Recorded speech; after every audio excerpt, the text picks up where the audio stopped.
highly effective. I actually believe that if you watered a farm bill down far enough, anyone could get one passed. But we're not going to do that. And how do we make it highly effective? By bringing your voices to the table. And that's why we're here in Oregon. That's why we're doing this listening session. And that's why we're looking forward to hearing from you. And so once again, I'm going to turn it over to our moderator, Mr. Addington. Greg, take it away. All right, Mr. Chairman, is this on? All right. Welcome, everybody. Thanks for making the effort to be here today. My name is Greg Addington. I'm the Executive Director for the Oregon Farm Bureau. I'm honored to be here. Thank you, Mr. Chairman, for being here, and to all the members for making the effort to be here today. You heard in some of the opening remarks, we're a unique state a little bit, 220, 225 different commodities grown here. It's different than a lot of other parts of the country. And I don't know that this sort of a listening session is unprecedented in Oregon, but I know it hasn't happened in decades. And so really grateful for you all. Had some interesting logistics this week, so I appreciate you all getting here and making this happen.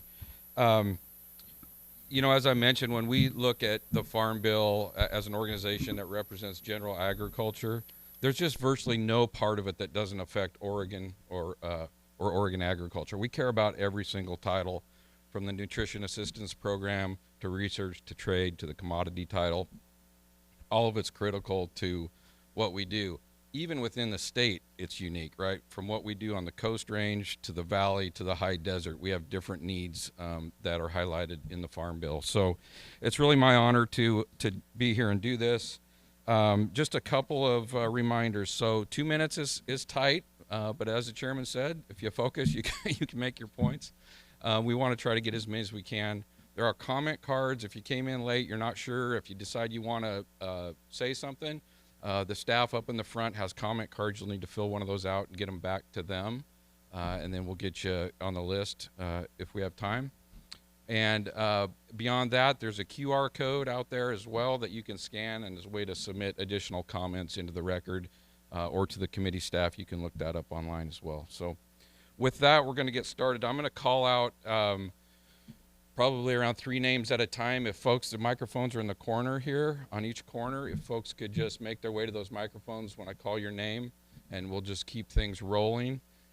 If I say your name wrong, which is guaranteed to happen once or twice today, or if I just call your first name, that means I'm not sure, so you'll know. Anyway, thanks, and we're going to go ahead and get started, and it's, of course, my pleasure to welcome Angie Bailey with the Oregon Farm Bureau to be our first presenter, and then we're going to go with Aaron, Hansel, Heidemann, and Angela Staley.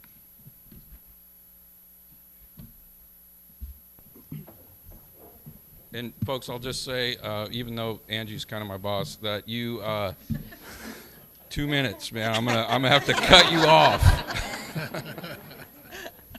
Go ahead. All right. Good morning, Chair Thompson and members of the committee. It is my pleasure to welcome you to Oregon's Willamette Valley and to thank you for making this stop. My name is Angie Bailey, and my husband and I farm north of here in Multnomah County. We grow Japanese maple and other nursery crops. And I also proudly serve as the president of the Oregon Farm Bureau. In Oregon, we pride ourselves in our geographic and cultural diversity, but we also are very proud of our crop and livestock diversity. We grow more than 225 different crops, and there's no portion of the Farm Bill that we don't consider significant to our industry. We grow traditional commodities such as wheat and would like to see the important safety net and risk management programs updated and continued. But we are also very much a specialty crop state and believe that risk management tools for non-traditional crops should be enhanced and updated. Conservation programs should remain voluntary, and climate change should not be used to mandate conservation practices. We know that farmers and ranchers are the best caretakers of their land, and it is important for public policy to reflect this fact. Producers, not faraway bureaucrats, should care for the land. Crop protection aspects of the bill are also critical, including continuing and enhancing the ESA Interagency Working Group, which streamlines the consultation process for registering important crop protection tools. A less well-known Farm Bill provision relates to rural child care. There are more and more working mothers who take an active role in farm operations, and we believe there's an opportunity to improve the practical functionality of this provision. Lastly, I want to mention the USDA agency resources. We very much appreciate the staff we have working on these programs in Oregon, but attracting new employees and retaining good employees is becoming a challenge. The programs won't mean much if we don't have smart, well-trained, and dedicated professionals working locally for the USDA to assist and guide producers through the sometimes daunting processes. I will stop there, but we really do appreciate you and thank you for being here. Great, thank you. Aaron, Amanda, and then Dean Simonich. Good morning. My name is Erin Hansel Heidemann. My husband and I operate a dryland wheat farm in Eastern Oregon. I'm the Secretary-Treasurer of the Oregon Wheat Growers League, a nonprofit trade association representing about 2,000 growers. The highest priority for wheat growers right now is to maintain and improve the crop insurance program. It's our primary risk mitigation tool when we are facing disasters. Over time, participation in crop insurance has increased. In 2022, 89% of all planted wheat acres in Oregon were insured, compared to 38% in 1990. I am the 5th generation of my family to farm. New technologies have allowed us to be more efficient, but there are a lot of factors beyond our control. In 2021, we experienced a drought that decreased our yields by 35%. Without crop insurance, we would not have had the resources for 2022. Crop insurance does not make us whole, but it does allow us to continue our operations into the next year and the opportunity for me to pass on this legacy to my boys. The other priority for Oregon wheat is trade. 85 to 90% of what we grow is exported annually. Last year, I had the opportunity to host a group from Korea, and the focus was mainly wheat quality, not solely price. Expanding these markets requires technical assistance, especially in areas like the FMD, the Foreign Market Development Program. During a time when competing countries are increasing their export promotion funding, FMD funding has remained unchanged. Ultimately, it's going to leave farmers like me behind. With every decision we make on our farm, my husband and I are considering the long-term success and health of our operation. And I know that you are doing the same for all the farmers in our area, and we look forward to having your input, and thank you for being here. All right, Amanda, then Stacy. Then I have Mackenzie Amy. Good morning. Oh, can you hear me? There we go. All right, good morning. My name is Amanda Staley. My husband and I own Columbia Nursery in Canby, Oregon. It's a wholesale nursery focused on Japanese maples and conifers, and we primarily ship out of state. About 90% of our product ships out of state. Currently, the nursery industry is the largest agricultural sector in the state of Oregon with $1.3 billion in sales, and it ranks third nationally in nursery production. The Oregon Association of Nurseries has been involved with prior farm bills for the past 20 years. I am the current president-elect, and I'm honored to be speaking on their behalf today. I'd like to quickly comment on a few priorities that the OAN would like to see in the upcoming bill. The nursery industry is incredibly diverse and unfortunately does not fit well as far as disaster eligibility. Within an 18-month span, Oregon saw forest fires, unprecedented smoke damage, devastating ice storm with power outages of up to 2 weeks in some areas, blistering summer, and heat dome. And although many nurseries had severe crop loss, I don't know any personally that were eligible for disaster relief. Total loss of all crops may not have occurred, but multiple years of product was affected and devastating to many nurseries. The current farm bill does not work well for specialty crop growers such as nurseries, and disaster relief funds are substandard in reach and funding. Fixing this problem is very critical for us. We would also like to see the conservation title reimagined to bring infrastructure funding for water storage and efficiency, potentially even including the title to recognize climate change. We would also love to see climate sequestration acknowledgement to the nursery and greenhouse industry. That is exactly what we do. We grow products that sequester carbon. We ship them all over the world where they continue to do that for the entirety of their lifespan. And quickly to finish, continued support for the specialty crop industry, including USDA block grants to the state of Oregon and pest and disease prevention. And finally, a greater emphasis on joint efforts between industry and land-grant universities. I'd like to thank you for your time. If you have any questions or would like further details, I'd be happy to answer them. Thank you. Great. Stacy, Mackenzie, and then Kelly Warren. Thank you, Chairman Thompson and Representative Chavez-DeRemer and Representative Salinas and Representative Valdeo and Representative LaMafia for being here today and for this Farm Bill listening session in Oregon. My name is Stacy Simonich, and I'm the Dean of the College of Agricultural Sciences at Oregon State University, Oregon's land-grant university, and the home of the beavers. In my role, I also oversee statewide, from the coast of Oregon to eastern Oregon and the border with Idaho to northern Oregon and down to California, our great statewide Oregon agricultural experiment stations, 14 total, because of our many crops and our many agro-ecosystems for growing. We have, as you continue to hear, we have 225 agricultural commodities and always finding more for our creative folks out there trying to make a living. This farm bill matters a great deal to Oregonians, to our college, experiment station, and extension, for our efforts in food and agricultural research and education. Federal funding for university-led research and education programs from the USDA National Institute of Food and Agriculture, or NIFA, are key sources of funds for our efforts and impacts the lives of every Oregonian, including all of these folks in this room. In this farm bill, our top priority is protect and reauthorize the NIFA programs for research, education, and extension. Specifically, reauthorize and strengthen expiring NIFA competitive research and education programs, including the Agriculture and Food Research Initiative and the Specialty Crop Research Initiative, specialty crops being so important to our state. For this Specialty Crop Research Initiative, we would like to see a committee also permanently remove the one-to-one match funding requirements. Finally, we would like to see Congress reauthorize the Research Facilities Act. Our agricultural research and educational facilities are the backbone of our cutting-edge research capacity. All you have to do is visit one of our many locations. State and private funds alone can't keep pace with the significant needs we are facing to renovate and upgrade these very aging facilities. We would like to see Congress reauthorize the program and ensure that all agricultural research colleges, like Oregon State, are eligible to compete for any funds provided. With that, I thank you for this opportunity to participate in discussion today, and thank you for our service in the Congress. Okay, Mackenzie, Kelly Warren, and then Jesse Walker. Chairman Thompson and members of the committee, my name is Mackenzie Amy, and I'm a statewide organizer with Oregon Food Bank. Oregon Food Bank's mission is to eliminate hunger and its root causes, because no one should be hungry.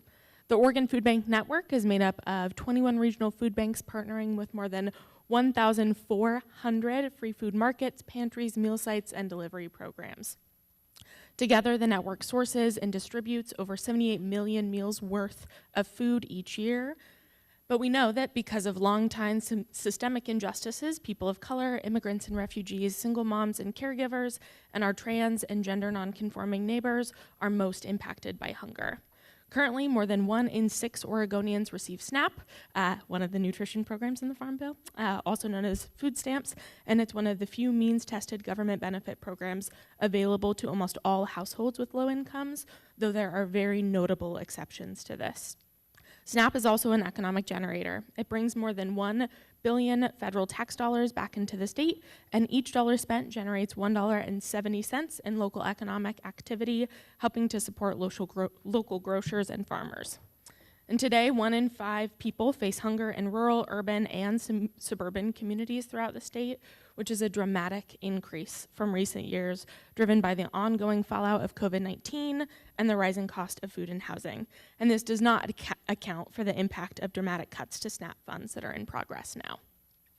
As Congress works to reauthorize the Farm Bill, Oregon Farm Bank urges lawmakers to streamline SNAP eligibility and eliminate unnecessary exclusions.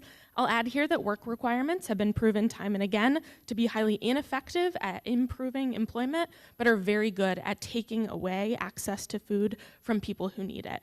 These exclusions are cruel and unnecessary.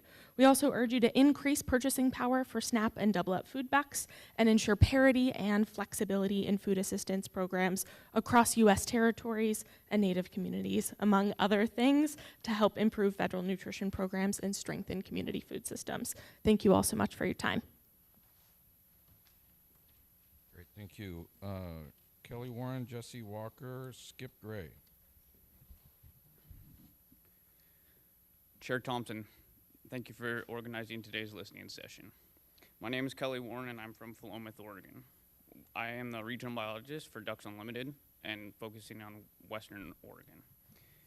DU is the largest waterfowl conservation in the world with over 1 million supporters. We're leaders in wetland and conservation.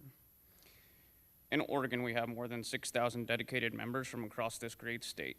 We're proud of our long history partnering with farmers and ranchers to deliver conservation, and we look forward to continuing to work with you to sustain our natural resources in our rural communities. Oregon has very few state matching funds for federal dollars and using NRCS and/or federal programs. Oregon Ag Heritage is one of those identified programs that we've utilized in combination with federal funding. We currently have a project that was funded this year and will be delivered soon. We also have great partnerships with Oregon NRCS and Hult. We would like to see increase in funding of staff capacity, as there are not quite enough people to put projects on the ground and support farmers with the tools that they need. The conservation programs included in the Farm Bill are a key part of the safety net used by farmers and ranchers to maximize on-farm efficiency and productivity to maintain soil health, water quality, and wildlife habitat on their lands. In Oregon, water is also an increasingly critical resource, and we focus on water conservation, efficiency, and management. Conservation is in high demand across the country, and specifically in regards to water quality and quantity. We and our partners respectfully ask that you and your colleagues strengthen support for the most efficient and important voluntary and incentive-based conservation programs in the Farm Bill. We hope to see strong wetland and grassland protections continued in the 2023 Farm Bill, a robust agricultural conservation easement program, including ASEP and WRE. This is a nationally popular program where demand far exceeds federal funding availability. Maintain ASEP improvements from the 2018 Farm Bill, and improve CRP through expanded locally led efforts to improve wildlife habitat. Provide additional cost share options for easements. Increase in federal share will allow farmers across the nation to participate more easily in areas where state and local partners, like Ducks Unlimited, don't have financial availability to participate. Tide gates are another issue with getting projects on the ground. The level of permitting and hoops that you have to jump through in order to get tide gate projects on the ground are an inhibitor to our local farmers and conservation community. DU looks forward to working with you, Chair Thompson, and writing a 2023 Farm Bill. Thank you for your leadership. Thank you. Great job. Okay, Jesse Walker, Skip Gray, then Kathleen Kavanaugh. Good morning. I'm Jessie Walker. I work for the STEP program here at LBCC. Thank you for the opportunity to talk about the importance of these programs. College enrollment requires 1 to 4 hours of homework for each hour in class and forces students to face difficult decisions regarding the division of their remaining time between home and caregiving duties and a job. However, with the assistance of programs like STEP, which is Oregon's SNAP training and employment program, students are empowered to focus on successfully completing their education. By providing additional support, STEP enables low-income students aged 17 to senior citizen to attend college, earn degrees and credentials, and transition into the workforce. It's important to recognize that while SNAP eligibility ensures families have food on their tables, it also holds additional significance for students. Employment and training programs such as STEP offer multiple supports, including assistance with tuition, transportation, internet, loaner laptops, licensing fees, and other expenses that might otherwise hinder education and employment prospects. Furthermore, these programs provide social support and personalized coaching, aiding students in navigating complex processes that may otherwise discourage them from pursuing education or vocational certifications. STEP graduates are well prepared and enter high demand fields like agriculture, medical professions, skilled trades, and production.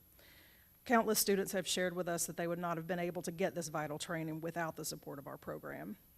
The words life-changing and grateful have been uttered too many times to count. STEP students don't simply have to lose their SNAP benefits due to taking any old job only to return to them later, but can permanently exit the program due to their ability to support their families through work that contributes to the improvement of our community, local workforce, and economy as a whole. SNAP eligibility is crucial for access to the resources that make higher education and workforce credentials achievable. These programs are an investment in the betterment of countless lives, fostering a skilled workforce and bolstering our economy. I appreciate your valuable time and consideration. Thank you. Thank you. Just a reminder, I think you probably got to get pretty close to these microphones, so just keep that in mind and speak clearly. Let's go with Skip, Kathleen Kavanaugh, and then Julio Shea. Welcome all, and thank you for coming to my hometown of Albany, Oregon. My name is Skip Gray, and I farm in Congresswoman Chavez-DeRemer's district on the southeast quadrant of where the Willamette and the Santiam rivers come together. I live in the house where I was raised. We're a diversified crop production business growing vegetables, high-value vegetable seeds, grass seed, and hazelnuts. I'm a third-generation farmer, and the fourth generation is now in place. We're still a family farm, but in a slightly different manner. 27 years ago, 5 brothers from Cocula, Mexico, started working at the farm, and now they're partners and co-owners with us. The Grays are actually outnumbered by the Lopez's, and I'm proud to show you this picture of one of them. 3 weeks ago at his U.S. citizenship ceremony. In addition to farming, I currently serve on the board of directors for the Farm Credit Council and also the board of directors for Ag West Farm Credit.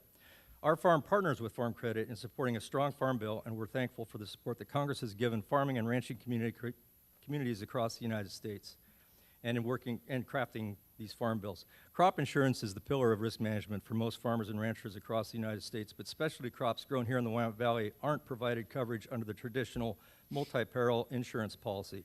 Specialty crop producers like us bear the same risks to weather and normal challenges, so we'd ask Congress to preserve the crop insurance safety net and explore ways to include specialty crops. Farm labor is always a concern. While there's much debate on immigration, we must find a path for farm workers to work. At our farm, if you add together all fertilizer and pesticide purchases for the year, multiply that number by 3.5, the result approaches what we spend on labor. We need markets and labor to make sure those things happen timely for everyone to enjoy their fruits and vegetables. And lastly, I'd like to address the importance of the FSA.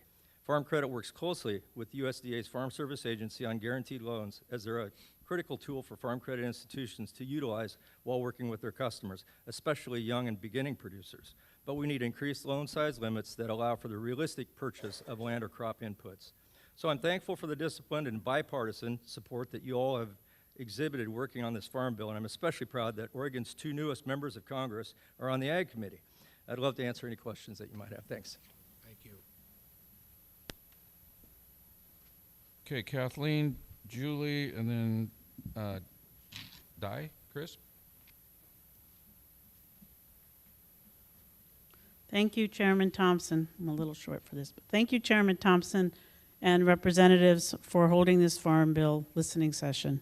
My name is Katie Kavanaugh, and I'm the Associate Dean of Research for the College of Forestry at Oregon State University. I'm here to address the importance of the Farm Bill to our college's work and to the citizens we serve. First, I'd like to share a little bit about the College of Forestry. We are proudly ranked the #1 forestry program in the nation. Our college manages over 15,000 acres of research forests across Oregon. These forests are living laboratories where students, faculty, and staff learn, study, and work. We also administer the OSU Forestry and Natural Resources Extension Program. We have extension agents that reach every county in the state to translate research directly to communities to help address challenges like wildfire, forest health, or economic dislocation. And we are also the home to the Tall Wood Design Institute that works to advance mass timber and other innovative wood product building solutions. We like to say we work from the living room floor to the forest floor. The Farm Bill authorizes research and forestry programs that are important to our forestry and natural resources research, education, and engagement work. I'd like to emphasize the importance of Congress to reauthorize the Renewable Resources Extension Act. This act helps carry out our forestry and natural resources extension program and to assist natural resource landowners and managers to make science-informed decisions.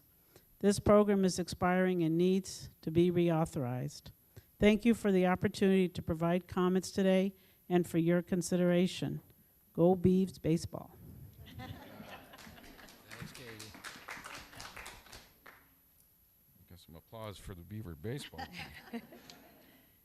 Okay, Julie, if I got that right, probably not. Mike Bullard is next. So Julie, go ahead. Thank you, Chairman Thompson and members, for having this hearing and for us to discuss Farm Bill priorities in the state of Oregon, as well as across the West. My name is Julio Shea. I'm the Executive Director of the Farmers Conservation Alliance. We work with irrigation communities throughout Oregon and throughout the Western United States to help address modernization issues that are critical to the livelihood of agriculture and rural communities across the West. These issues of irrigation infrastructure are so important because these water systems are what is managing anywhere from 60 to 80% of the water across the West. And in the scale of these projects and the size of them, most of them are 100 to 125 years old. In particular, we are really interested in thinking about the watershed flood and preventions operations program, which is most commonly referred to as WIFPO or PL 566. This program has served as a bright star and a sign of hope for many of these irrigation communities that have not been able to get financial resources to rebuild these systems that are often millions of dollars to fix. In recent years, WIFPO has gained traction among these districts to be able to provide more reliable water deliveries to agricultural producers, provide benefits to the rivers, allow for locally generated renewable energy, and to support on-farm efficiency projects. In addition, this is critical as more communities were built around these canals built more than 100 years ago for public safety purposes. While WIFPO has been a very incredible program, there are a few changes that we'd love to advocate for. One, we'd love to see that the EIS threshold for watershed plans is raised from $25 to $50 million. This would be a critical effort to reduce permitting, timelines, and costs to see these projects through. Another piece that we're advocating for is to prioritize WIFPO funding for projects that provide multi-benefits for agriculture, the environment, and communities by setting 60% of the WIFPO dollars for these multi-benefit projects. Third, we'd love to have the authority clarified for the NRCS state conservationist in each state to be able to advocate for the selection, development, and approval of these WIFPO projects. Agriculture is different in each state, and the way the program is currently interpreted, it would be beneficial to have that leadership coming from the state. And fourth, we'd love to see increased mandatory funding for WIFPO by $25 million for a total of $75 million. The 2018 Farm Bill included $50 million in mandatory funding for WIFPO. This has been incredibly helpful in establishing a baseline for the program, as the Appropriations Committee has come in on a yearly basis to provide additional funding. However, there is a massive increase in WIFPO project planning across the country, with over 400 plans being developed. Whether you're in Oregon, whether you're in California, you're in northern Montana, it doesn't matter. This program has become a lifeline for irrigation communities. Thank you for your time and interest. Thank you. Okay, I'm just gonna go with Mr. Crisp, because I'm not sure I got that right. But Mike Bullard next, and then Brennan Gareltz. Hi, good morning. Thank you so much for coming here to listen to what we have to say. Really appreciate it. My name is Di Crisp. I am a wine grower in the Willamette Valley. I've been farming wine grapes organically for over 35 years. The specialty crop industry has never been interested in subsidies. What we're really interested in is research.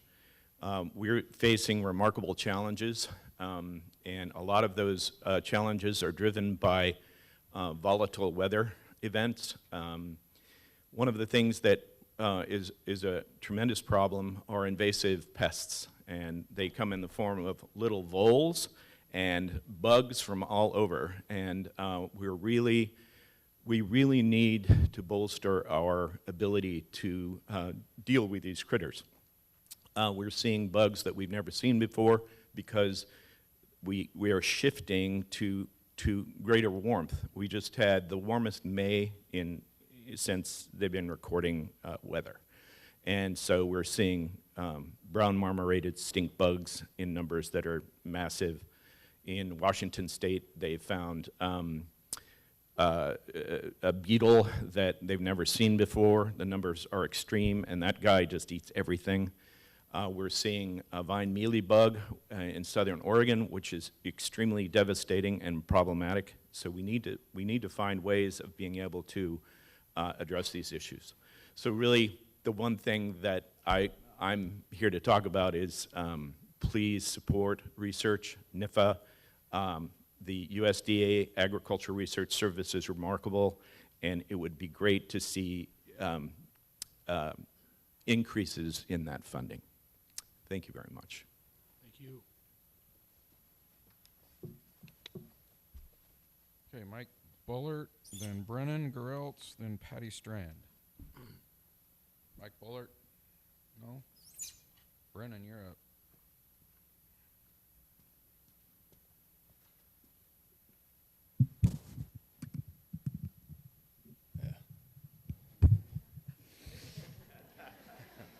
Tall person struggles, sorry. Good morning, Chairman Thompson and members of the committee. Thank you for devoting time today to come to Oregon. My name is Brennan Gareltz, and I'm both a forester and vice president of Lone Rock Timber, a family-owned, Oregon-based forest management company. Like many farmers across the U.S., many forest landowners are land-rich and cash-poor. You know, with hundreds of dollars per acre invested to plant our crop, baby trees, it takes decades before the cash flows from this investment are realized. These liquidity challenges can be devastating to landowners when natural disaster strikes. So no federal safety nets exist for forest landowners. We do not have crop insurance, and there are no tax codes that exist that supports our ability to recover and reforest. I personally know of several small forest landowners who burned during our Oregon Labor Day fires that were unable to reforest because they lacked the money to do so. One of the solutions to this is H.R. 655, the Disaster Reforestation Act. I ask that you include this bicameral and bipartisan supported bill in the upcoming Farm Bill. This bill will provide private landowners with the certainty to recover, reforest, and continue to sequester carbon and be part of the natural climate change solutions, which leads me to my next topic.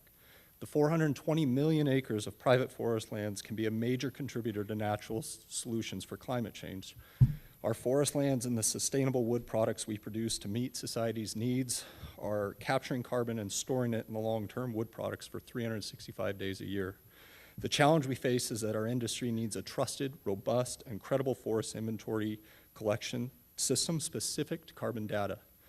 The USDA's Forest Inventory Analysis Program is that trusted source, but is currently underfunded and ill-equipped to meet the unique carbon data demands.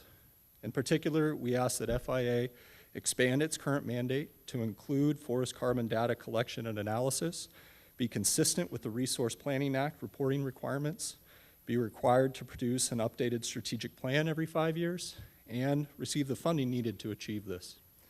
With these improvements, we believe the USDA is well positioned to engage in a public-private partnership to provide the needed forest carbon data to all concerned citizens. Thank you for your time today. Thank you. Okay, Patty, then I got Pryor, Garnett, and then Peter Carnegie. Good morning, Chair Thompson and representatives. Can you hear me? Okay. Chavez-DeRemer and Salinas and committee members. Thank you for hosting the Farm Bill listening session here in Oregon. My name is Patty Strand, and I'm the president of the National Animal Interest Alliance, an association of business, agricultural, and scientific and recreational interests dedicated to promoting animal health and well-being, supporting responsible animal use, and strengthening the bond between people and animals. Thank you for the opportunity to meet with you today and to discuss an animal health issue that we have been working on with the American Veterinary Medical Association, the American Kennel Club, and 70 other national livestock and animal, companion animal and veterinary groups, including the National Association of State Departments of Agriculture, National Cattlemen's Beef Association, the National Pork Producers, all supporting H.R. 1184, the Healthy Dog Importation Act. This is a bipartisan bill introduced by Representatives Dusty Johnson and Ann Custer that would address the current gaps in federal oversight of dog importation into the United States. It's critical that our federal programs adequately protect against the introduction of foreign disease, but unfortunately, our current framework falls short. Over 1 million dogs are imported into the country every year, but only 1% are being overseen by USDA Animal Health and Plant Services Inspection. There's an import program, only 1%. In the absence of adequate health requirements, dogs have been imported carrying transmittable pathogens into the United States, including canine rabies, leptospirosis, melioidosis, eyeworm, for ranchers, also screwworm. So there is concern that dogs being imported from countries where African swine fever is endemic could be imported into the United States on the bedding and so on of the dogs coming in. I think I'm getting a time sign over here. So I will just sign off and say thank you very much for your interest in coming to Oregon and having this hearing session with us. Thank you. Thank you very much. Okay, prior, Peter Carnegie, then Dan Luthold. Good morning, Mr. Chair, Congresswomen Salinas and Chavez-DeRemer. Thanks for being here. Thanks for listening. My name's Prior Garnett. I'm a certified organic grain grower in Western Oregon, and I'm going to mention a couple of things quickly without trying to talk too fast. Continuous improvement in organic regulation is something very important to us, and I think we need to see your action here. The organic sector is one of the only sectors that's voluntarily regulated by the USDA. We came asking for the USDA to oversee the certification process. Unfortunately, the National Organic Program there has been understaffed, underfunded, and has been slow to update the organic regulations. We'd like to see legislation that gives them a work plan and a timetable to keep up with changes in the organic sector. I'd also like to speak about the need for organic research. We heard about the need for research for pests and pathogens, and especially as the climate here changes. The organic sector is unique in that the conventional research done under the influence of conventional practices is not necessarily relevant to organic practice.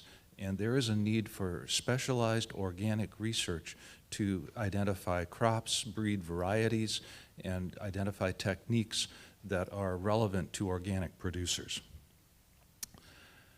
Crop insurance and risk management is just as important for organic producers as it is for conventional ones. Unfortunately, because as organic producers we have to rotate our crops every year, we're not growing the same thing to produce a track record that the RMA can use to set premiums. As a result, it doesn't work as well for us. The solution for this has been identified as whole farm insurance. That's not a complete solution either, and we're asking for additional support there. And finally, I'd like to mention the need for research and funding incentives for soil health. As our climate changes and heats up here, the resilience that comes from having healthy soil is absolutely essential. We're seeing state assistance proposals, but we also need assistance from the USDA, especially the NRCS. Thank you again for listening and appreciate your help. All right, I got Peter, Dan, and then Susan Heath. Chair Thompson, members of the committee, thanks for this opportunity. My name is Peter Carnegie. I'm a diversified crop and livestock farmer just outside of Albany. I've been on the Farm Service Agency County Committee. I'm nearing the end of my second stint. And there's a couple programs there and a couple issues that I have with it. And the one I'm going to mention first is that has been frustrating for me as a county committee member is that when they raised the payment, they eliminated the payment limitation for ELAP. And there's been some abuse in that problem. And as a county committee member, it's been hard to see some of the payments which seem excessive to me.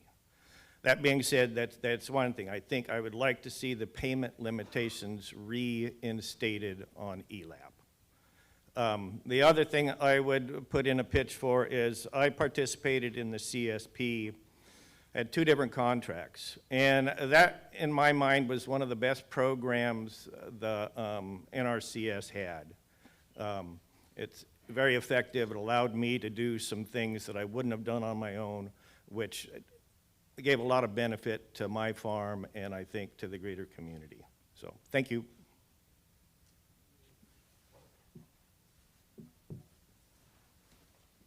Okay, let's go Dan, Susan Heath, and then Rick Goppo.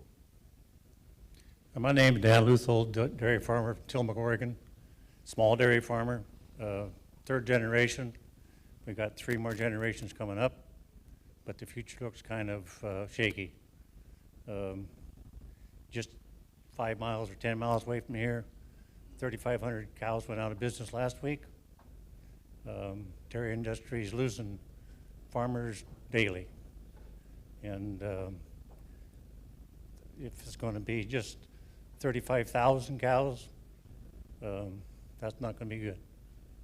Another thing is the drought insurance that you can get, but you can't irrigate.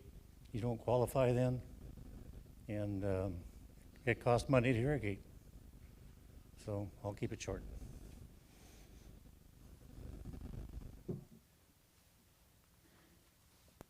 Okay, Susan Heath, then Rick, then Ira Coyo Martinez. I'm not Susan, but I'm Rick. Okay. Rick Goppo, Marion Polk Food Share. I'm here in support of SNAP and TFAP. I run the local food bank in Marion and Polk counties, and Representative Salinas, thank you for recently coming by and visiting our warehouse. You know, food banks food banks do serve a crucial role in our community, but to be clear, SNAP is so much more vital, so much more important, because SNAP feeds families at the stores that they can go to, at the times that they can go to get the food that they need. SNAP plays a crucial role in feeding our children. SNAP plays a crucial role in feeding families and seniors.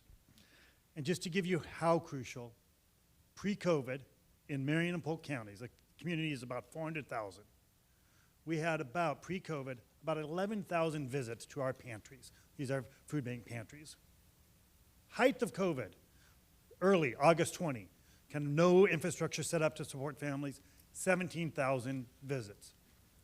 SNAP benefits got reduced this February, February of this year, the emergency SNAP benefits. In March of this year, we saw our highest number of visits ever, 18,000. That's in our local community of Marion and Polk County. Those numbers are being replicated throughout the country. So I urge you in this farm bill to be robust, to be generous, to be as bold as you can to support SNAP and TFAP, because that is how you will make sure that all families in your community, all children in your community have nutritious food in their households. Thank you.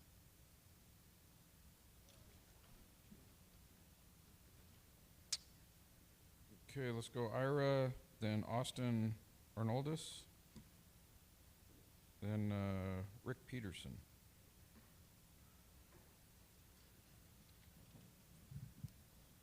Good morning. My name is Ira Coyo Martinez. I am the Policy and Advocacy Director at PECUN, Oregon's Farm Worker Union, which is based out of Woodburn, Oregon. I'm here to talk about a couple things within the Farm Bill that we'd love to see included and considered as you are making these important decisions. The first thing is that we must, as we've heard earlier today, we must ensure that disaster relief is included in the Farm Bill, both for employers, farmers, but also for farm workers who, if they're asked to leave work early because of extreme heat, wildfire smoke, or other extreme weather conditions, they lose out on their ability to pay for their expenses, such as the increasing rent prices, inflation, food, and other utilities that they have to cover. And as we've seen over the last few years here in Oregon, I mean, we've seen extreme heat waves where it's broken records. They're historic back in 2021. Last year, we may have not seen as many heat waves or as intense heat waves, but we still saw several scattered throughout the year and throughout the summer. This not only affects the harvest season for farmers, but also the farm workers who are being limited with how much income they can take in when they're working the heaviest hours during the summer. The second thing I also wanted to put to people's attention is food procurement. So we need to transform the food system to benefit consumers as well, producers, rural communities, by strengthening the crucial food supply chain and providing incentives to those who follow the rules. Consumers of USDA acquired foods will enjoy the satisfaction of knowing that the food that they are consuming was produced under ethical conditions. This will allow law-abiding employers to benefit as they are not forced to compete against those who cut costs by flouting legal requirements. And then the last thing I wanted to put on people's radars as well, that's been mentioned today, is to continue funding and supporting SNAP benefits. This is a huge program for many families across the state and across the country. We want to make sure that people who are facing food insecurity continue to have access to food benefits through SNAP, which will help them become more financially stable and grow as a community here in Oregon. So I just want to thank you for your time to hear about disaster relief, food procurement, and SNAP benefits. And we hope that you take this into consideration as you think about developing the Farm Bill. Thank you. Okay, I got Austin, Rick, and then Betsy Earls. Good morning, ladies and gentlemen. My name is Austin Arnoldus, and I own and operate Trico Farms in Eastern Oregon. I'm here to talk about the importance of incentivizing the growth of the oilseed crop, camelina, in the Farm Bill. Camelina is a non-food crop, which is a renewable fuel production. Camelina was recently added to a $30 million Climate Smart Commodities grant for its potential to lower greenhouse gas emissions, capture carbon in the soil as it's grown, and produce ultra-low carbon renewable fuels after it's processed. Camelina works as a renewable feedstock and provides soil health benefits to all of us farmers. Camelina is grown between traditional crop cycles on land that is otherwise fallow or idle, which fallow ground leads to an incomplete carbon cycle in our soils. Camelina does not displace main crops and provides additional revenue to farmers from acres that would otherwise sit unused and not sequester carbon in our soils. There is an estimate deficit of feedstock available to meet the demand for renewable fuels in our country and worldwide. Camelina and other intermediate crops can help us meet this demand without causing land use change and while earning us farmers extra income. The intermediate crop, like camelina, are new to many farmers and need support from the Farm Bill in order to grow. You can help by granting camelina Title I status, reauthorizing the Biomass Crop Assistance Program, and providing camelina with marketing assistant loans. Please consider adding more incentives for intermediate crops like camelina within the 2023 Farm Bill. Thank you for your time and consideration. All right, Rick, Betsy, and then Alyssa Helpey. Good morning, Chair Thompson and members of the committee. My name is Rick Peterson. I'm the president and CEO of Peak Internet. We are a wholly owned subsidiary of Consumers Power, which is a member-owned electric cooperative serving 23,000 members in 6 counties in predominantly rural Oregon. I'm here today wearing a broadband hat, even though I grew up in Oregon, work on a family farm, and I'll be on a tractor making hay later this afternoon. So I just wanted to share our story with broadband. We are a participant in USDA's Reconnect program, and in partnership with the electric cooperative, we are delivering high-speed, state-of-the-art fiber optic broadband to rural members in our service territory. In conjunction with that, in addition to broadband, we are also enabling smart grid technology, wildfire mitigation, and energy efficiency through our program. So we're really trying to maximize that opportunity, and in addition to that, providing telemedicine and smart agriculture to the agriculture community. So I want to underscore the importance of broadband through the Reconnect program. It's been vital. These areas are very high cost to deliver the service, just as electricity was 80 years ago. So it's really honorable that we're able to provide high-speed broadband in these areas. With that, though, we are making a dent. We have a lot of work to go and to get more broadband in these high-cost areas, so I urge your continued support for broadband in the future programs. If I were to wave my magic wand and ask for 3 wishes with respect to broadband, traditionally Oregon is kind of on the short end of the stick for broadband funding if you look across the US. So having good, accurate mapping data with respect to broadband is very crucial. Also, I think it's important to revisit the scoring in how applicants score. For example, if you look 10 miles east of here, it's rural Oregon, but it's not defined as rural for scoring. Points are lost. And typically, rural Oregon doesn't have a hospital, and you're not going to score points. So when people ask me, why aren't you taking advantage of the funding, you frankly don't score well under today. So the scoring mechanism needs to be revisited and updated. Last, as a repeat applicant for the USDA programs, if there were a more streamlined process, kind of like TSA pre, for example, so you don't start over with every single application, I think that would be very helpful. That would help get more money to Oregon and help us serve our rural members with broadband. So with that, I thank you for listening today. All right, Betsy, Alyssa, and Bonnie Jo Peterson.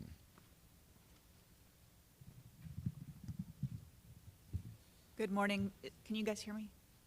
Mr. Chair and members of the committee, thank you so much for having me and all of us to speak today.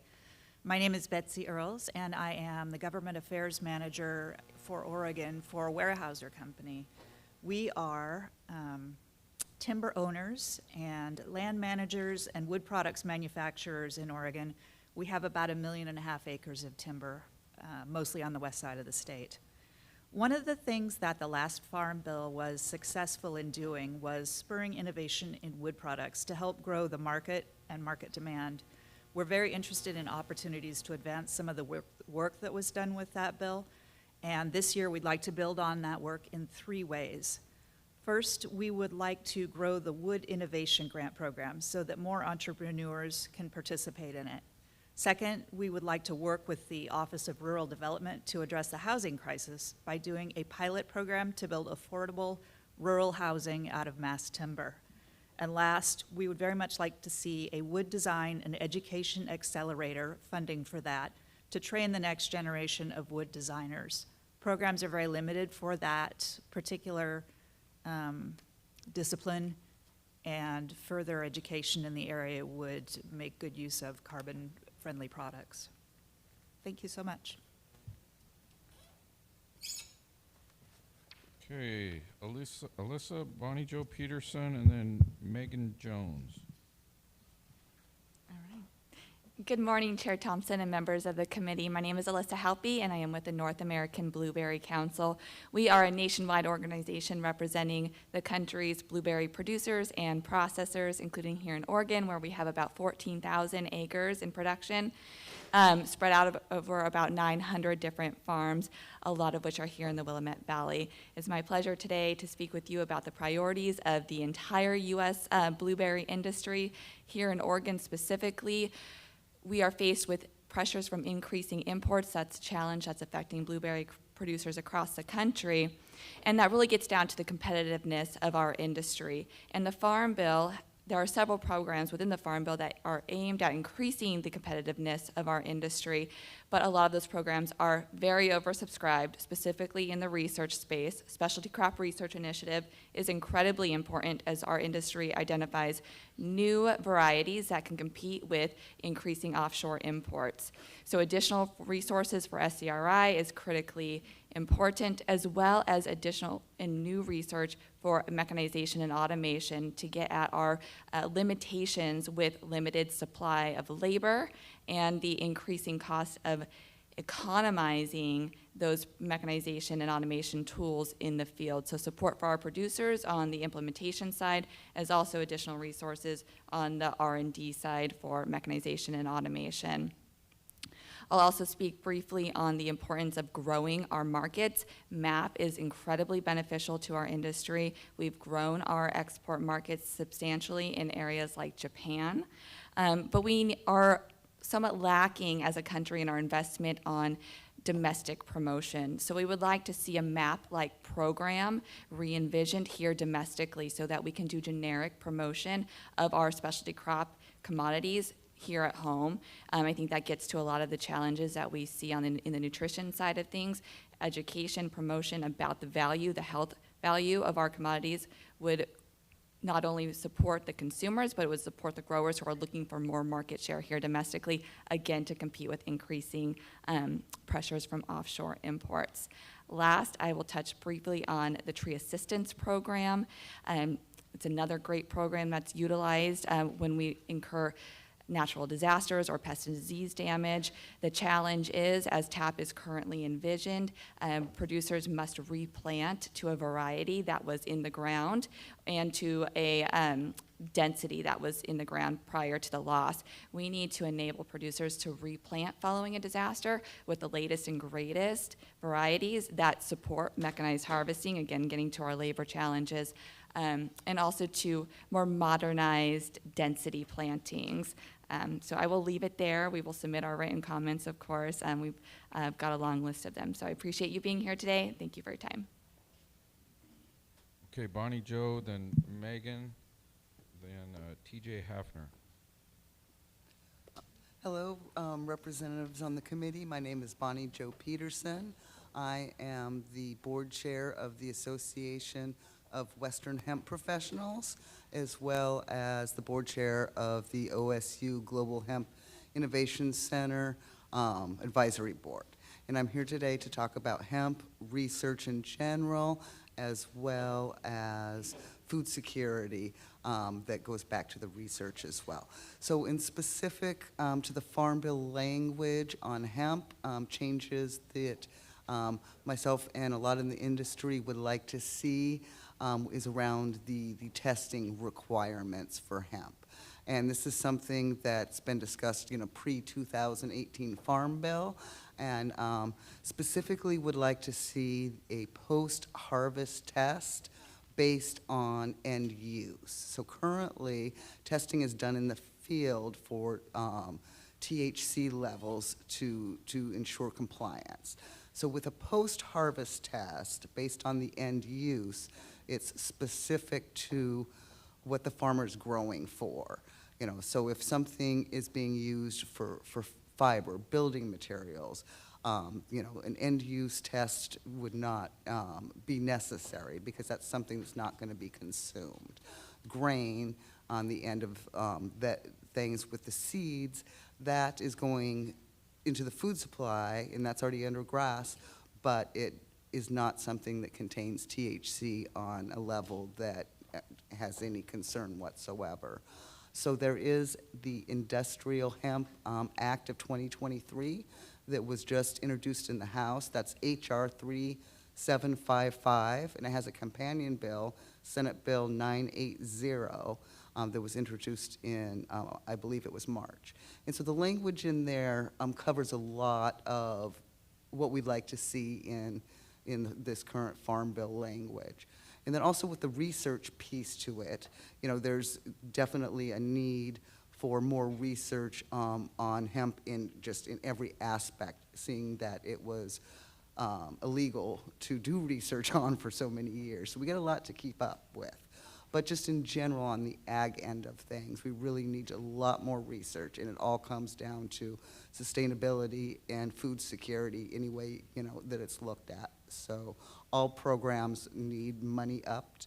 And then, for back to the hemp end of things, for research, looking at a university-specific, universities, community college and technical colleges, having a specific license that's separate from, say, the industry research license, which will really propel us into the next phase where we need to go.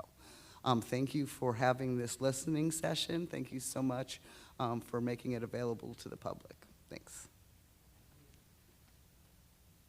All right, Megan, TJ, and then Claire Fox.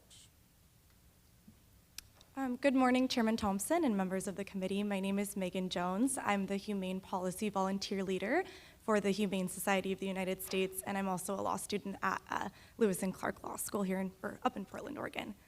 I'm here today because I read recently that Senator Roger Marshall and Representative Ashley Hinson were planning to reintroduce the Exposing Agricultural Trade Suppression Act, which is a dangerous measure that they plan to integrate into the Farm Bill in upcoming negotiations.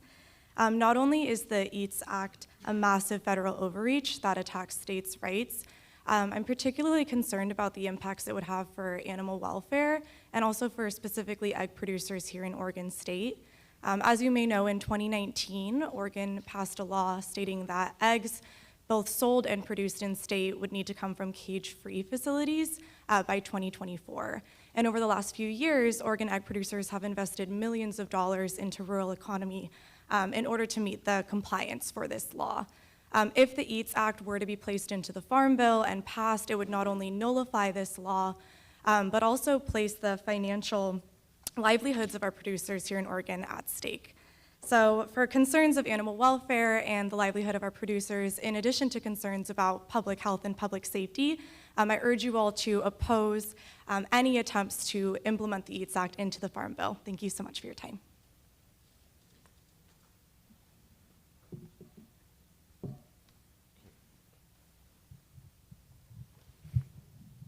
TJ, then Claire, then Kathy Bartels.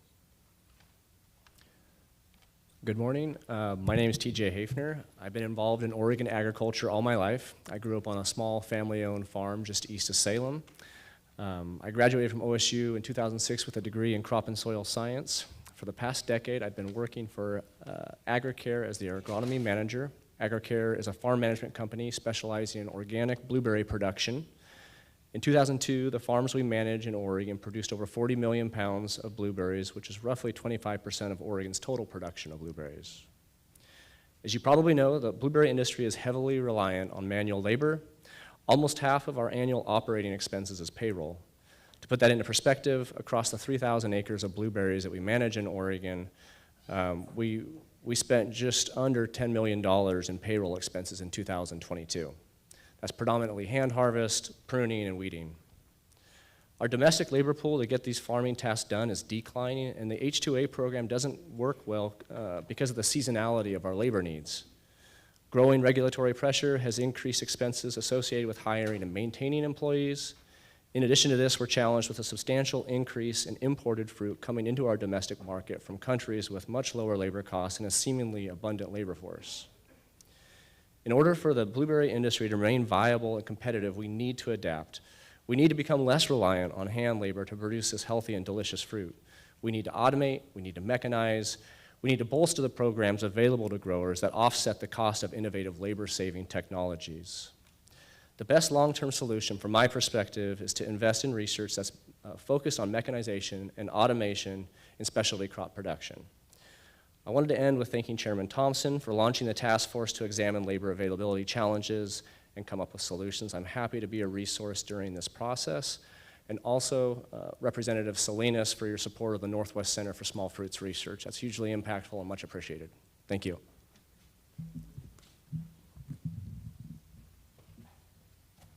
All right, Claire, Kathy, then Lauren Redmond. Hello, my name is Claire Fox. I am the Conservation Director of Greenbelt Land Trust. Our mission is to conserve land and water in the Willamette Valley for a resilient future. So habitat, salmon, trails, and farmland, that's really our gig. And we work throughout the Willamette Valley, including Polk, Marion, and Lynn counties, represented here by our reps. Over our 33-year history, Greenbelt Land Trust has protected nearly 4,000 acres in this region, but none of those acres include working forest land. That's not because we don't want to support working forest land. On the contrary, it's part of our conservation strategy to do so, and we have had lots of interest and inquiries by private landowners to protect their forests. But currently in Oregon, there is not adequate access to funding to that kind of conservation. Plain and simple, land trusts need to be able to access existing funding for protecting working forest land. So one example is that there is a Lynn County family that approached the land trust recently with a desire to protect their 900-acre working forest land property.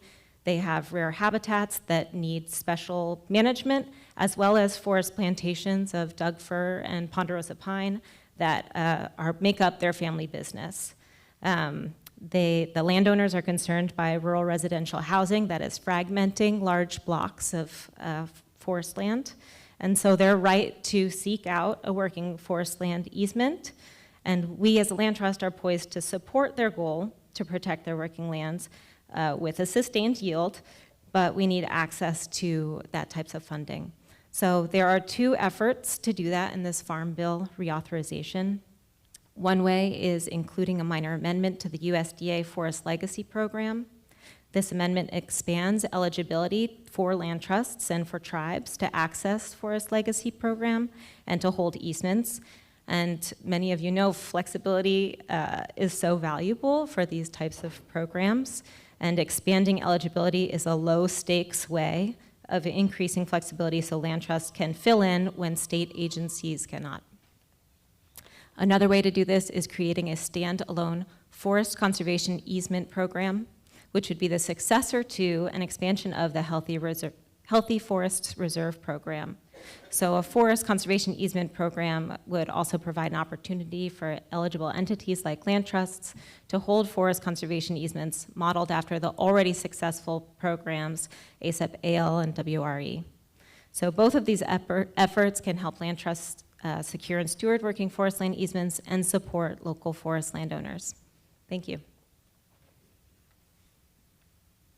Okay, Kathy, Lauren, and Timothy Cam. Good morning. Yes, it's still morning. It's an honor to have the chairman here in Oregon, and thank you all for serving on the Ag Committee. I'm grateful to have the opportunity to share my ag story. My name's Kathy Bartels, and I'm a crop insurance agent with Ag West Farm Credit and a rancher from Pal Butte over in Central Oregon. Recently, my husband and I committed to being full-time fourth-generation ranchers with my father-in-law's passing. We own and operate a purebred and commercial cattle herd on our 235-acre ranch. Taking over the family ranch required an immediate leap of faith. We quickly refined our business plan, bought needed farm equipment, and purchased our first livestock risk protection insurance policy. As crop insurance agents, we serve as trusted advisors to producers. As a rancher, I'm thankful for the financial protection and the peace of mind that crop insurance provides. The good news, crop insurance works when and where it's available. Crop insurance is protecting our nation's food supply, just as Congress intended it to. And compared to ad hoc disaster assistance, it's a better, more efficient use of taxpayer dollars. Crop insurance is tailored to each operation. It serves as a lending safety net, and it allows producers to invest in their operations. Crop insurance claims are paid timely. Farmers and ranchers pay premiums and share the cost of protecting the nation's food supply with the taxpayers. Ad hoc disaster programs do not meet the needs of farmers, ranchers, and taxpayers like crop insurance can. Ag West Farm Credit's customers grow hundreds of specialty crops.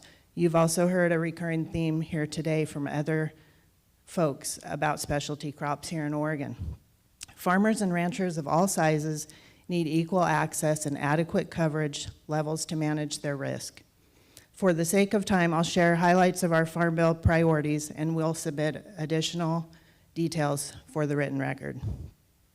Priorities include improving coverage for specialty crops, supporting the 508H authorization, whole farm revenue and micro-farm policy improvements, and a top priority is addressing the challenges in the private sector delivery system for specialty crops. Finally, do no harm to crop insurance. AGI means testing, payment limits, or cuts to the private sector delivery system would be devastating to all farmers and ranchers and threaten the safety net for our national food supply. Thank you for your time and the opportunity to share my story. Okay, we got Lauren, Timothy, and then Seth Barnes. Good morning, Lauren Redmond. fifth-generation Oregonian. I'd like to thank you all for your time and coming to our great state. Today I'm representing my 175 colleagues in our 100% employee-owned grocery stores. We are 3 grocery stores in Central Oregon, have been in business for 47 years, that in concert with all of our farmers, ranchers, truckers, and suppliers, help feed our neighbors, provide a career for our colleagues, and give to our community. I am proud to represent the independent grocery industry today.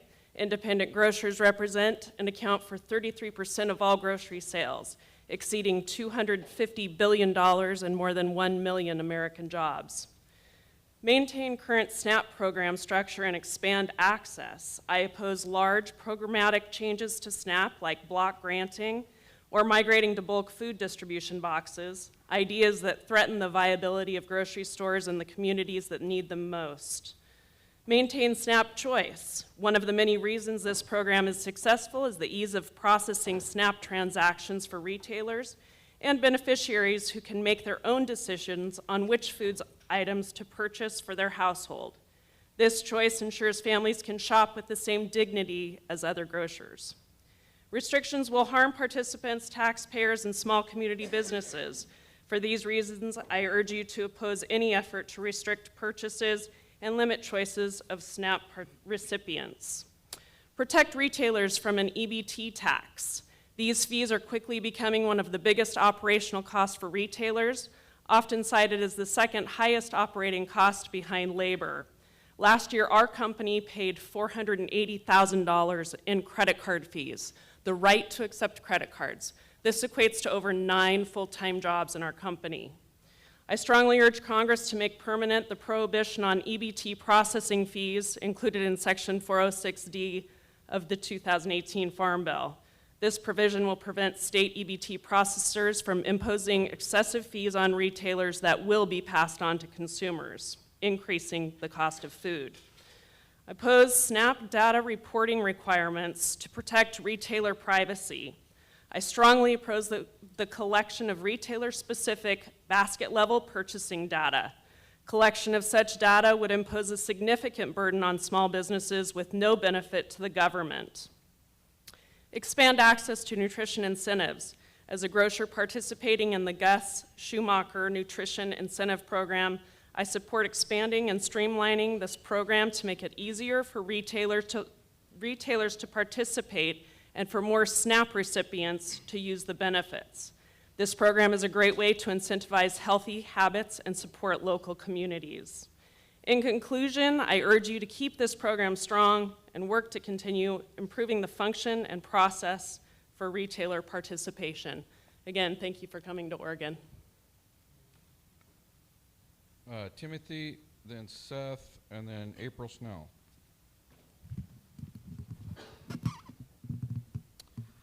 Hello, thank you Chairman Thompson and Representative Chavez-DeRemer and Representative Salinas for holding this listening session. I appreciate the opportunity to share my story and affirm the need for equitable land access for young and BIPOC farmers. My name is Tim and I'm a 29-year-old Chinese-American farmer and I'm the owner of Dreamfields Farm in Oregon City. I've been tenant farming consecutively for the last 10 years and running my own farm business for 6 years. Dreamfields is a full menu farm that produces both organic vegetables and pasture-raised meat.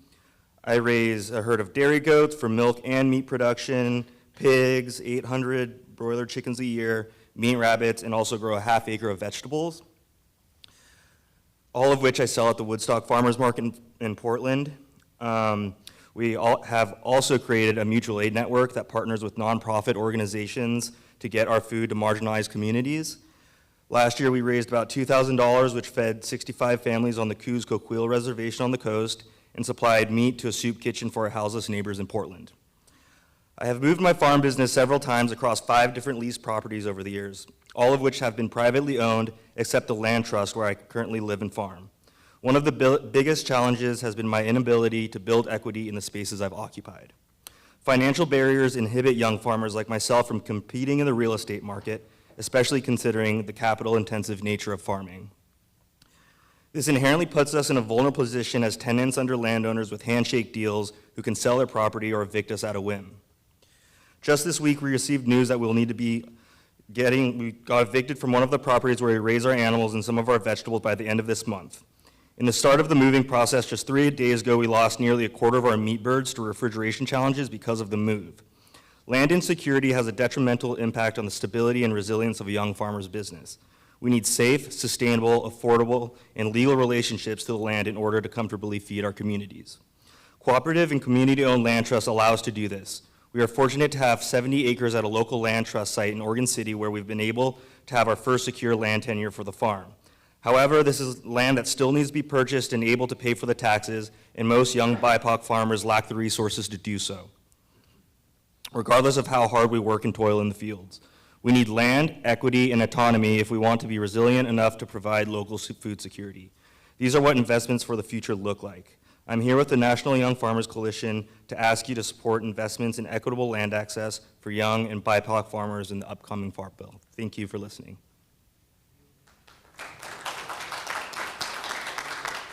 All right, Seth, April Snell, then Chris Schreiner. Good midday, I guess. Chair Thompson, members of the committee, thanks for the opportunity to provide some comments here. My name is Seth Barnes, and I'm with the Oregon Forest Industries Council. However, I'm representing here today the Oregonians for Food and Shelter. Katie Murray couldn't make today's meeting, and she asked that I, being an executive committee member of OFS, come and give these comments. And so, but I rest assured that the forest industry also supports these comments.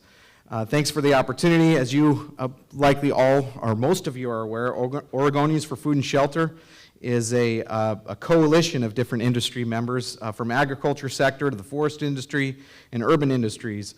They advocate for tools that are critical to the production of food and fiber and wood upon which we all depend, including pesticides, fertilizers, and biotechnology. And I'll cut right to the chase. We ask that you include a provision in the 2023 Farm Bill that reaffirms that EPA is the primary federal authority for pesticide findings and decisions, and clarifies that states may regulate pesticide use, but may not impose contradictory labeling or packaging requirements. We ask that you reauthorize the FIFRA Interagency Working Group that brings together all relevant agencies to collaborate and coordinate on the Endangered Species Act pesticide consultation process. That's been very helpful and useful. We ask that you provide USDA's Office of Pest Management policy with annual mandatory funding of $5 million to allow for data licensing and data sharing from USDA that will improve the ESA consultation process as part of the Interagency Working Group. And we ask that you provide mandatory funding to ensure USDA's continued engagement in Codex activities and require EPA to develop a uniform policy under FIFRA for the adoption of the Codex MRLs. And lastly, we ask that you support incentives that encourage the adoption of sustainable conservation practices, such as the use of cover crops and no-till farming practices, and support incentives that encourage the adoption of precision agriculture technologies, and support robust investments in agriculture and resource innovation. We all rely on these things for food and fiber, and we ask that you support those for the good of all Americans. Thank you. April, Chris, and then Mike Barsotti. Good afternoon, Chairman Thompson, members of the committee. April Snell, Executive Director of Oregon Water Resources Congress. We represent irrigation districts, water control districts, drainage districts, and other similar entities who are charged with delivering water to farmers and ranchers around the state. You've heard a number of passionate comments made from the folks on the ground, and I do want to recognize and appreciate all of the producers who took time out of their busy day to come here and share their priorities. Without agriculture, there would be no need for our members to deliver water. And as you all know, food security is a national security issue, and we want to make sure that farmers and ranchers have the tools they need to be able to continue to grow the food and fiber that we all rely on. For irrigation districts and similar entities, our #1 priority in the Farm Bill is making sure that there's continued funding through the Natural Resource Conservation Service, primarily the Watershed and Flood Prevention Operations Program, WIFPO, that you heard from Julie Davies-O'Shea earlier about. We want to make sure that not only is there sustained funding through that program to help irrigation districts and similar entities modernize their systems so that they can continue to meet the water demands of today as well as in the future. We've been facing more frequent and severe droughts here in Oregon and throughout the West, and we want to make sure that every drop of water we have can be most efficiently used. In addition to the funding that's needed to implement those projects, we want to make sure that NRCS has the resources themselves for staff that are needed to process the watershed plans that are needed in order for the implementation phases to move forward. We have a number of districts who are actively enrolled in that program and have not just millions, but billions of infrastructure work here in Oregon that needs to happen, and it's going to take years for us to do that. So we want to make sure we don't lose the momentum, and that as NRCS staff are receiving those materials and documents, they're able to efficiently and properly process them. So I thank you for taking time to come to Oregon. And lastly, would just encourage those of you who are not from Oregon to enjoy the bounty of Oregon agriculture while you are here. You are here during one of the most beautiful times. I will assure you it doesn't always look like this, but the benefit, and I apologize to other berry folks, but it is strawberry season right now, and so if you haven't had an Oregon strawberry, please try one before you leave. Thank you. All right, we're doing good, folks. We've got several cards. We're due to be done here at 12:30. We're going to get as many as we can. So I got Chris, Mike Barsotti, and then Jason Skipton. Okay. Thank you, Chairman Thompson and committee members, for hosting this listening session. I'm Chris Schreiner, the Executive Director for Oregon Tilth. Our nonprofit organization serves as a certifier, educator, and advocate for organic food and agriculture. With over 2,200 clients across the United States, we're the largest organic certifier in Oregon. Our clients range from small, direct market farms to international brands. Our recommendations for the Farm Bill stem from our work supporting these diverse food and farm businesses. Number one, ensure organic integrity. Establish a predictable timeline for the USDA's National Organic Program to review and update organic standards. This will allow for continuous improvement to meeting changing market dynamics and consumer expectations. Also, increase funding for the organic program to protect against fraud and enhance enforcement capacity. 2, recognize organic's contributions and unique needs. Integrate organic system plans and practices required for certification into existing and potentially future USDA conservation and climate smart programs. Also, adapt crop insurance offerings to align with the unique needs and production practices of the organic sector. 3, invest in organic. Ensure that organic receives its fair share of funding for research and technical assistance. Current investments are disproportionately low at 1% to 2% of USDA's total spending in these areas, while organic sales represent 6% of the market. Codify and fund key elements of the USDA's Organic Transition Initiative, specifically market development and infrastructure grants that expand our domestic production and processing capacity. Update certification cost share funding to account for increased costs. The current funding levels were established in 2008's Farm Bill, and they have not been adjusted since. The organic food industry has experienced significant growth, surpassing $67 billion in 2022 with an average growth of 9% across the last decade. By supporting the organic sector in the next Farm Bill, Congress can continue and contribute to agricultural, economic, and environmental resilience for our state and our country. Thank you. Okay, Mike, Jason, and then Sarah. Yes, I'm Mike Barsotti of Hamley Forest landowner in northern Linn County. I'm representing the Oregon Small Woodlands Association, or Association of Family Forest Landowners throughout the state. Thank you for coming and listening to us. The Farm Bill forestry title has been really successful in setting policy and providing assistance to family forest landowners.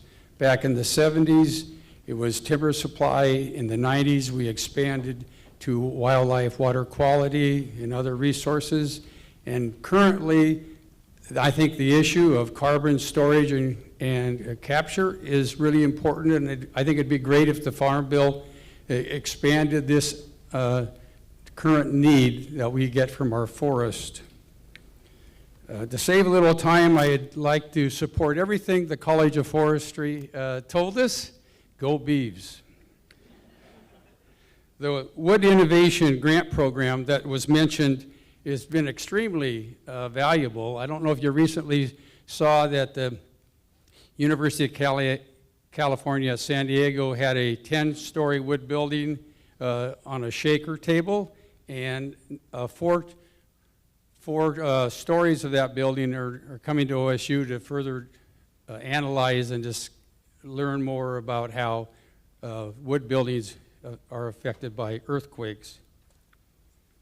Landowners have long benefited from the Forest Stewardship Program provided through Forest Service to the Department of Forestry, and their current technical and financial assistance from NRCS is extremely valuable. The EQIP program would be even more valuable if it targeted funds for forest resiliency as we deal with more and more wildfires, and also the reforestation from these wildfires. One issue that we have from national disasters and reforestation needs is a lack of seedlings. And it would, if private nurseries had a crop insurance program similar to our ag partners, it would reduce the risk for our private nurseries to grow seedlings on speculation. The needs from family forest landowners vary drastically from year to year, and it's difficult and risky for them to grow our needs. So an insurance program that would help offset the risk would go a long way in providing the seedlings we need to have healthy forest. Mike, you could have your wrap up. Okay, one quick thing. The urban forestry program is extremely important. As we recognize in our urban areas, the heat varies by how many trees there are, and our poorer parts of our communities need tree plantings, and the urban forestry program is essential in getting that done. Thank you for your time. I appreciate your being here. All right, Jason, Sarah, then Paul Hesse. Good afternoon. Thank you so much for this opportunity. Also, thank you all for being here. This has been a long haul, but I appreciate you all showing up as Oregonians here today. So it's my pleasure. My name is Jason Skipton. I am the executive director with a nonprofit organization based here in Oregon called Growing Gardens. We've been around nearly 30 years. I am a fourth generation Oregonian from Benton County. Pioneers of Benton County were parts of my family. I also served our country as a Peace Corps volunteer in Central America and northern Nicaragua. I also am an MPH, Master's of Public Health from Oregon State. So I'm here today to talk a little bit about our programs and what is happening and how the Farm Bill can actually unite our communities together while we're addressing these huge topics that we're talking about. Climate change, labor, food insecurity, how to really heal issues and fractures in our community that are perceived, and this is our opportunity to then really look at how do we look at reconciliation through land? How do we heal communities through food? How do we not make this divisive and that we're supporting farmers and communities in food and food access? So what we do in our programs at Growing Gardens, we work with families to get them opportunities to grow their own food in their backyards. We work with kids in elementary schools to look at education, this opportunity to provide agriculture, math, and science in a school garden to then figure out and how to build our next generation of food system leaders right now. We also work in 14 correctional facilities across the state of Oregon, cultivating 25 acres of land to then invest about 300,000 pounds of Oregon-grown produce that go back into correctional facility kitchens for currently incarcerated individuals to have access to healthy food. Right? This is about healing our communities through food. This is about building our connections together through food, that you can't take the labor of our agricultural system out of this. Also thinking about investing more in urban agriculture. The urban agricultural sector in particular into the Farm Bill was new as of the last Farm Bill ruling. Also investing in community-based organizations like a Growing Garden, because we are the ones who are in community, at people's homes, in schools, delivering that food, hearing from others about how to then engage in our food system. And then lastly, investing honestly in farmers of color and in figuring out how to then move this forward to ensure, as our food system is changing and the populations that are engaged in our food system is changing, in particular more peoples of color, investing in a deep matter in that level. I thank you for your time, and I encourage you to step to this moment where we need true leaders who can come together and make hard decisions. Thank you. Okay, Sarah, Paul, and then Alec Scheibel. Hello, am I close enough? Can you hear me? Okay, great. Hi, I'm Sarah Reif. I'm the Habitat Division Administrator with the Oregon Department of Fish and Wildlife. We're the state fish and wildlife agency. Chair Thompson, members of the committee, thank you for coming to Oregon. Thank you for holding these listening sessions. The Farm Bill, the Federal Farm Bill program, is a really critical tool in the toolbox for conservation of fish and wildlife habitat. The Oregon Department of Fish and Wildlife has a really great long-standing relationship with the state office of the NRCS, and at their request, our role is to provide technical assistance to landowners who are voluntarily seeking to enhance fish and wildlife habitat through Farm Bill programs. So in that context, we're very supportive of the Title II, the conservation, and the Title VIII forestry programs in the Farm Bill that advance conservation efforts on working lands and that enhance partnerships with landowners and producers. Programs like the Regional Conservation Partnership Program, RCPP, the Environmental Quality Incentives Program, EQIP, and the Conservation Innovation Grants Program, the Easement Program, the Open Fields Program. I could go on. A lot of these, they're just incredibly effective tools to help the state of Oregon implement its State Wildlife Action Plan, known as the Oregon Conservation Strategy. In addition to sustaining those investments, we also recommend an increase in conservation and forestry title funding to meet the increasing demand from landowners across the state. Demand for assistance exceeds current funding levels, and there continues to be a growing demand for long-term, environmentally sustainable agricultural production that reduces regulatory burdens on producers here in Oregon. We will submit written comments, but I just wanted to highlight three things in particular. One is that the state is well poised through, I think I speak for all the state natural resource agencies to say that we're well poised to assist the NRCS with implementation of their climate smart mitigation activities. Those are available through EQIP and CSP, and ODFW supports continued prioritization of those activities through the 2023 Farm Bill programs. We support expansion of NRCS programs to increase capacity to assist livestock producers with non-lethal methods to reduce livestock depredation from wolves. And we support continuation of NRCS's emergency forest restoration program to address forest lands impacted by wildfires. Thank you very much. All right, Paul, Alec, then Megan Kemple. Good afternoon. My name is Paul Hesse. I have the privilege of dairy farming in Albany and in Jefferson, and I have the privilege to do that with 2 sons and 2 grandsons. My comments today reflect our family's perspectives about the Farm Bill, as well as the perspectives of our marketing co-op, Northwest Dairy Association. The Dairy Margin Covering Program and the RMA risk management tools were improved in 2018 Farm Bill and should be maintained, but some updates need to be changed, including a further update to production history to make the calculations more current. In regards to the federal milk marketing order, the FMO system was created to provide orderly milk marketing for dairy farmers, but the pricing hasn't been changed since 2000. That's 23 years ago. Dairy farmers are seeking to repair the Class 1 mover formula that was modified in the last Farm Bill by returning to the previous higher of Class 3 or Class 4 formula. The current formula cost farmers more than $750 million during the pandemic, and in 2020, it cost the farmers more than $250. Also, we are seeking to update manufacturing or make allowances for the processor to be better reflect the current dairy product manufacturing cost, but there needs to be a fair balance to this program.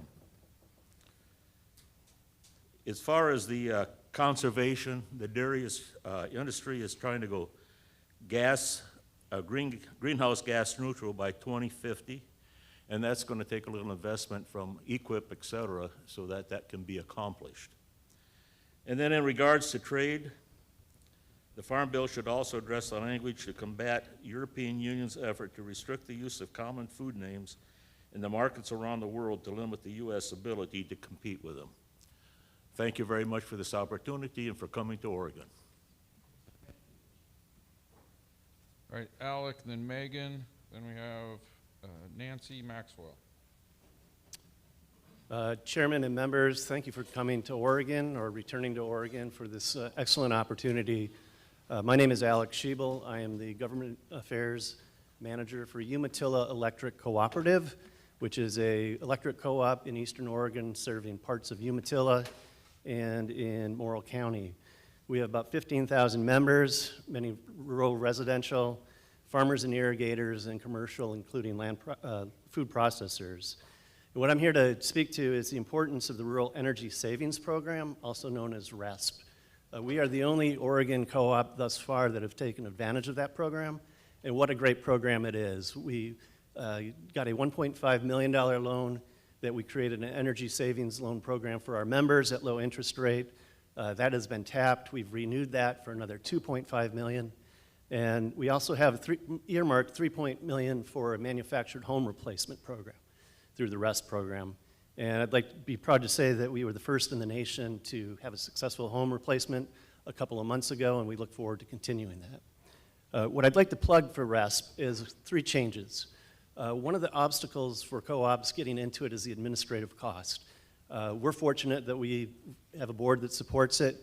Other co-ops don't have time for it or money or resources. So one of the plugs is a 5% grant for those administrative costs. I think it would go a long way to kick the program further. The second is to extend the loan terms from 10 years to 20 years. That benefits the members. I think it's a really good suggestion. And lastly, to codify the manufactured home replacement. Again, it's a model, it's a pilot that we're doing, but others could. It's a great model, it's a great program. And finally, I'd like to just give a shout out to the USDA. Our friends and partners in DC have been nothing but great to work with. So appreciate it. Thanks for coming. Okay, Megan, Nancy, and then Casey Kula. Chairman Thompson and members of the committee, my name is Megan Kempel. I'm testifying on behalf of the Oregon Coalition to Advance Soil Health and also the Oregon Climate and Agriculture Network. We hope that voluntary incentives to advance soil health will be included in the next Farm Bill.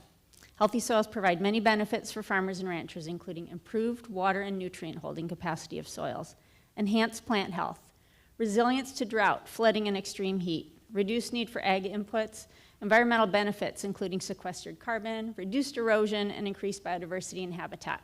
Since 2020, my organization has been listening to producers large and small, conventional and organic, on the east and west sides, and with a range of crop types, and also to farm service providers, such as OSU Extension and Soil and Water Conservation Districts. We conducted interviews, listening sessions, and surveys. Our goal was to understand what Oregon's farmers and ranchers need to advance soil health that they aren't getting. What we heard is that farmers need voluntary incentives to advance soil health, including technical assistance from trusted farm service providers, farmer-to-farmer education, because farmers learn best from other farmers, financial incentives, and equipment sharing and soil testing.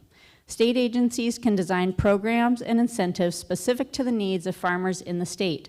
A number of states have developed soil health programs, and others, like Oregon, are well positioned to do so. Oregon has a new soil health specialist position at the Oregon Department of Agriculture, and pending legislation to establish the Oregon Soil Health Initiative through House Bill 2998. We hope Congress can prioritize state assistance for soil health in the next Farm Bill. Oregon's well positioned to benefit from this funding if it becomes available at the federal level, and this funding would also incentivize states to establish soil health programs.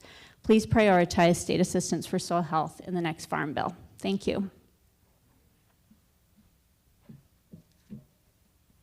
Okay, Nancy, Casey, and then Farron Leader.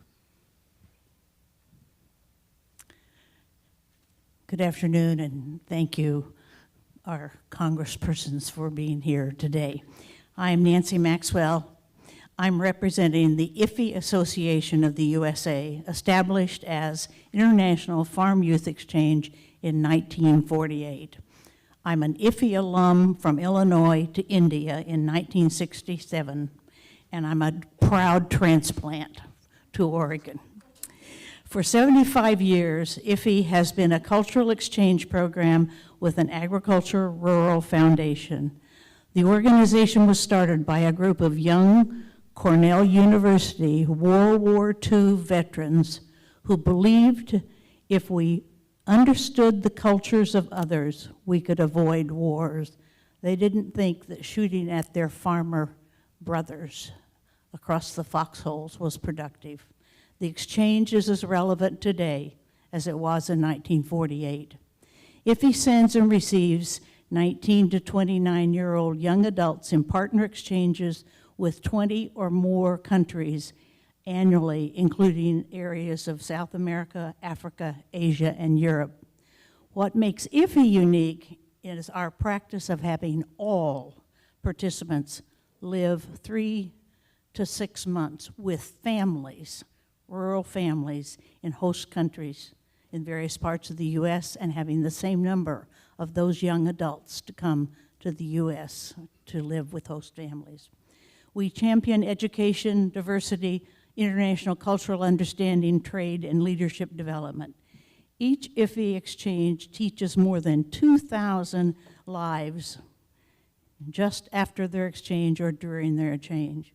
You say nothing of the lifelong impact to family and friends. I'm one of those from 50 years ago. Once a part of 4-H, the IFFE organization has become self-sufficient. Well, I should say self-supporting, since 4-H took a different path with their international programming in the early 1990s. The goal of our organization is to send 100 to 125 IFFEs to partner countries and receive an equal number of those exchanges. We cannot support growth in our current funding. By investing in the IFFE Association, our government could impact the lives of hundreds of thousands of people in the U.S. and around the world. We are asking for your support for funding the International Cultural Immersion Exchange Program through the 2023 Farm Bill. Nancy, This will we be could have you wrap up. invaluable investment in nurturing peace and understanding and agriculture development and trade. That's where our many professionals need that experience. Thank you for your interest and your time, and I have some flyers and brochures that have kind of adapted this to the Oregon experience. Thank you. Thank you. All right, Casey Farron, then Roger Byer. Awesome, thanks. So first of all, shout out to all the left-handed people at the dais. You know who you are. Yeah, all right, sorry, on a serious note, Chair and members, thank you for the opportunity to share today. Sorry, Andrea, or Congresswoman Salinas, you're not left-handed, right? Yeah, no. For the record, my name is Casey Kula, and I currently serve as the non-federal forest policy coordinator for Oregon Wild, which since 1974 has been protecting Oregon's wild lands, wildlife, and waters for future generations. As a farmer of irrigated vegetables and crops that you can't talk about, and as a former Yamhill County Commissioner, I've seen a lot of the good work that's been done through the Farm Bill, and today I'd like to highlight just a few things that are vital to people here in Oregon. So first, as farmers age, we have to expand our vision for who farmers are and really embrace immigrant and new farmers. There was a comment about it earlier, but the barriers to success include securing land, business know-how, crop selection, and markets, and they're really big. And this is bill-wide, it's not just within one title. Second, the conservation title is vital to set aside land for conservation, to promote conservation practices on the land, and to improve habitat on farms and forests. And if we get to complete our legislative session, we have a Senate bill in the Senate that will provide matching funding for a lot of those programs. Two examples where we need that conservation help and funding for research at OSU are the emerald ash borer, which recently arrived in Oregon. And I hope you understand that means our native Oregon ash trees are going to die and that the streams in the Willamette Valley will lose their shade. Water quality and quantity are at risk, and we need help with replacement species specifically. And then second, in Yamhill County, we've restored the rare Oregon whiteout habitat on working farms, but that restoration really requires expertise and funding to expand it across the Willamette Valley. Third, I urge you to bolster the USDA Forest Legacy Program, and you've heard some language about it earlier. But the program is a really effective tool at preserving forest land for habitat and for community-specific forestry. So 2 examples of that recently that happened in Oregon were the Mine and Wildlife Area and the East Marine Community Forest in Wallowa County. Finally, I urge you to consult with and listen to your counterparts in the tribal sovereign nations on the Farm Bill. Thank you, and shout out to left-handeds. All right, we're pushing hard here. Farron, Roger, and then Debbie Rady.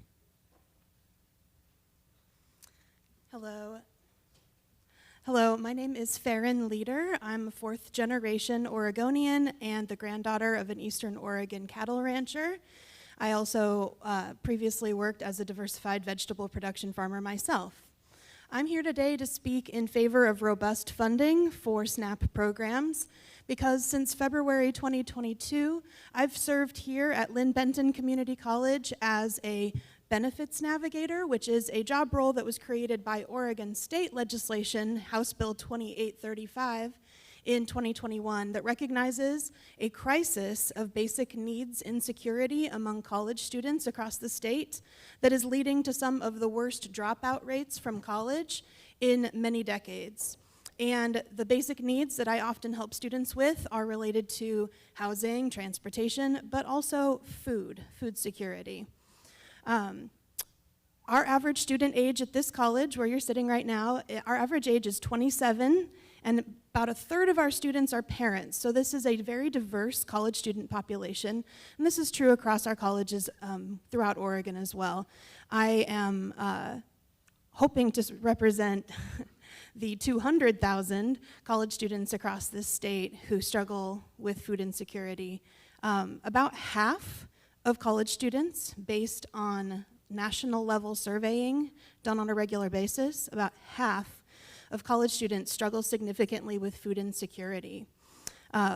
We know that when students are not able to access proper nutrition, their academic outcomes and their academic completion is negatively impacted. This is the future of our workforce. And I think sometimes people don't see the direct connection between college students eating better and the future of our workforce.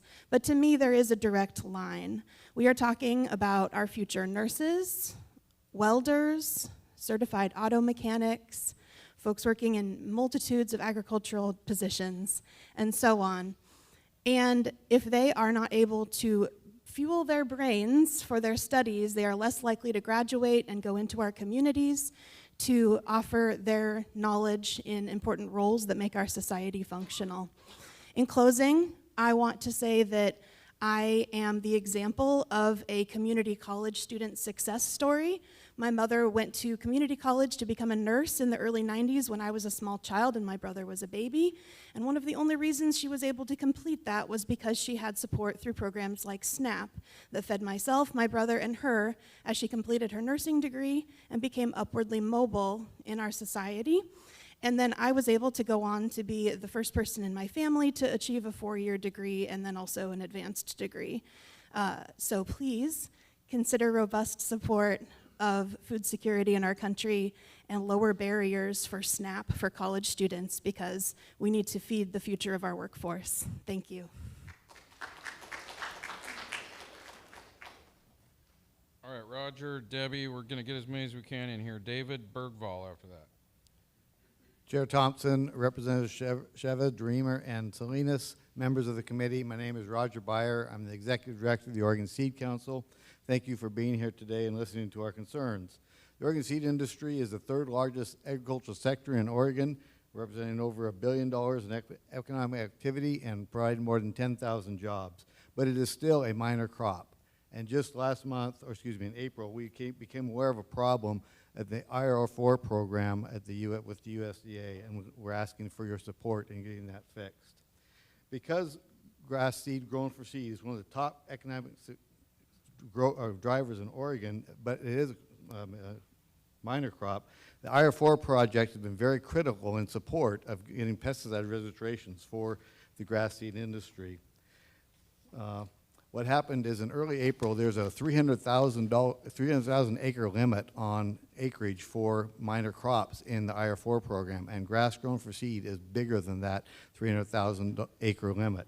So we asked for your support in including specifically grass grown for seed as a minor crop for the Oregon IR4 program, or the national IR4 program. We currently have 5 priority projects working in through the process of IR4, and if this is not corrected this year, we're going to lose those projects, and these minor crops that will have no support to get these new pesticide registrations.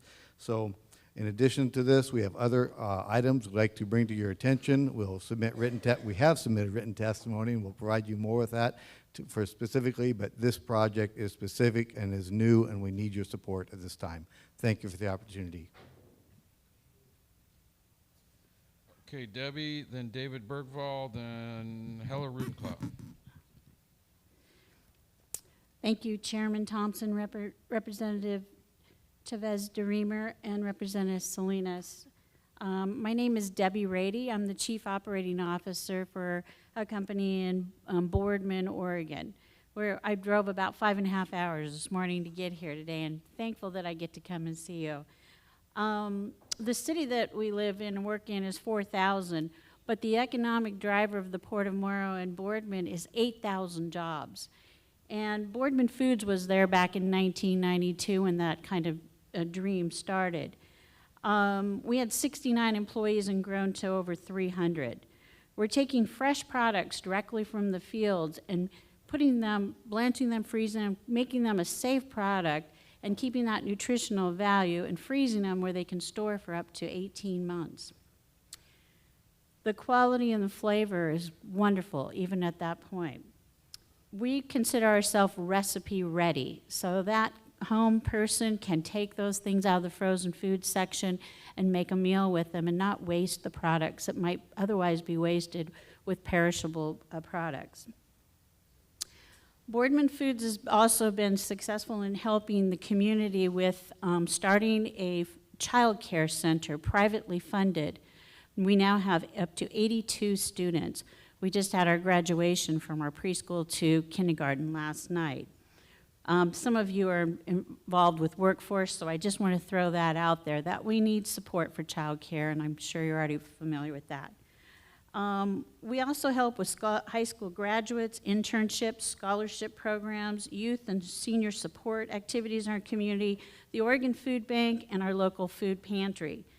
We're interested in incumbent worker programs and bringing people up out of poverty into successful careers.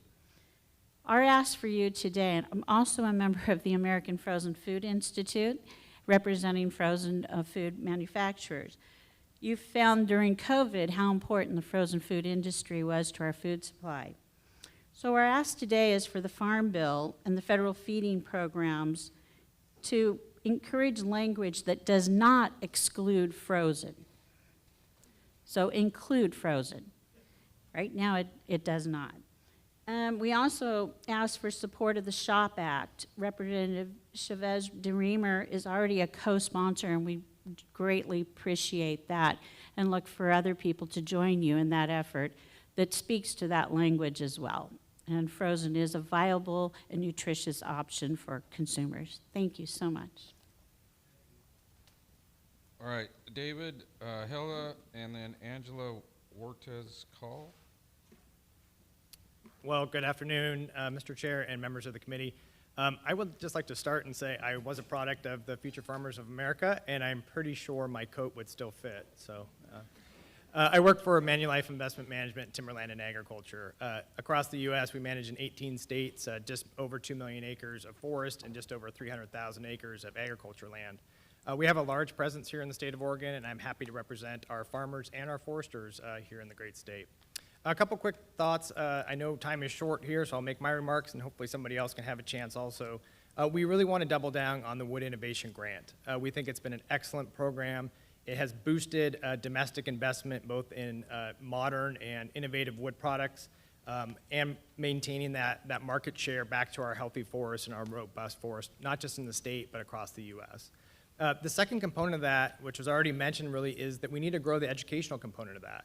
We need our next generation of both architects and engineers at our 2-year and our 4-year universities to really understand how to build with wood and how to make these beautiful mass timber structures that are becoming dominant in both our urban and hopefully our rural landscapes as we address rural housing needs across the U.S. On the agriculture side, I'd like to mention soil health.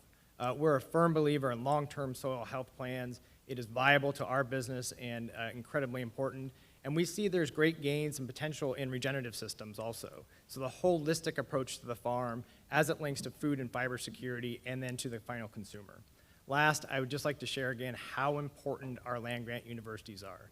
And I say that not as an alumni of a land-grant university, but because of the numerous projects that we have across the U.S. with our land grants that really invest in research in that public and private partnership space that further the sector. So not from an individual farm perspective, an individual farmer perspective, but from the entire sector. It's critical for our food and fiber security.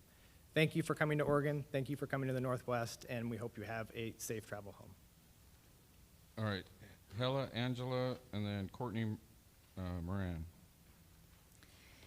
Chairman Thompson, members of the committee. My name is Helle Ruttenclaw.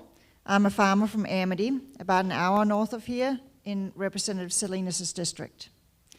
We farm turf-type grass seed, specialty seed crops, vegetables for processing, grains, and hazelnuts.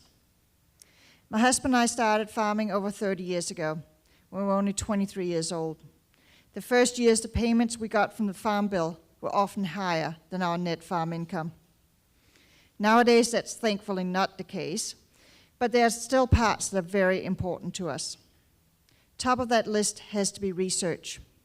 Agriculture's ability to increase production while decreasing inputs and environmental impacts is impressive, but it cannot be sustained without continued research. I would encourage increased funding for the land-grant universities and especially the Extension Service. They are connected to the local communities and understand the issues which impact their areas. Secondly, I would encourage you to incentivize the use of cover crops in the next Farm Bill. Farmers understand the importance of soil health, and cover crops are a valuable tool towards that end. Providing cash payments for farmers to try cover crops for a year or two on their own farms under their own conditions is the best way to get rapid acceptance of this practice. As a lot of the seed is grown in this area, it would provide income stability for Oregon producers. As Roger mentioned, most of the crops grown in Oregon are considered minor crops, and frankly, not a market the major chemical companies want to bother with. As such, the IR4 program that allows limited usage of certain pesticides on those crops is crucial for us. The last thing I wanted to mention is trade, which is vitally important to Oregon. Please support the Market Access Program and Foreign Market Development Program. Thank you. Thanks, Hella. All right, I'm going to hurry you guys along here. We're trying to get as many as we can. Angela, Courtney, Tony Brooks. Hi, good afternoon. My name is Angela Ortiz-Call, coming from Alsea, Oregon. Common Treasury Farm, certified since 1993, pre-NOP.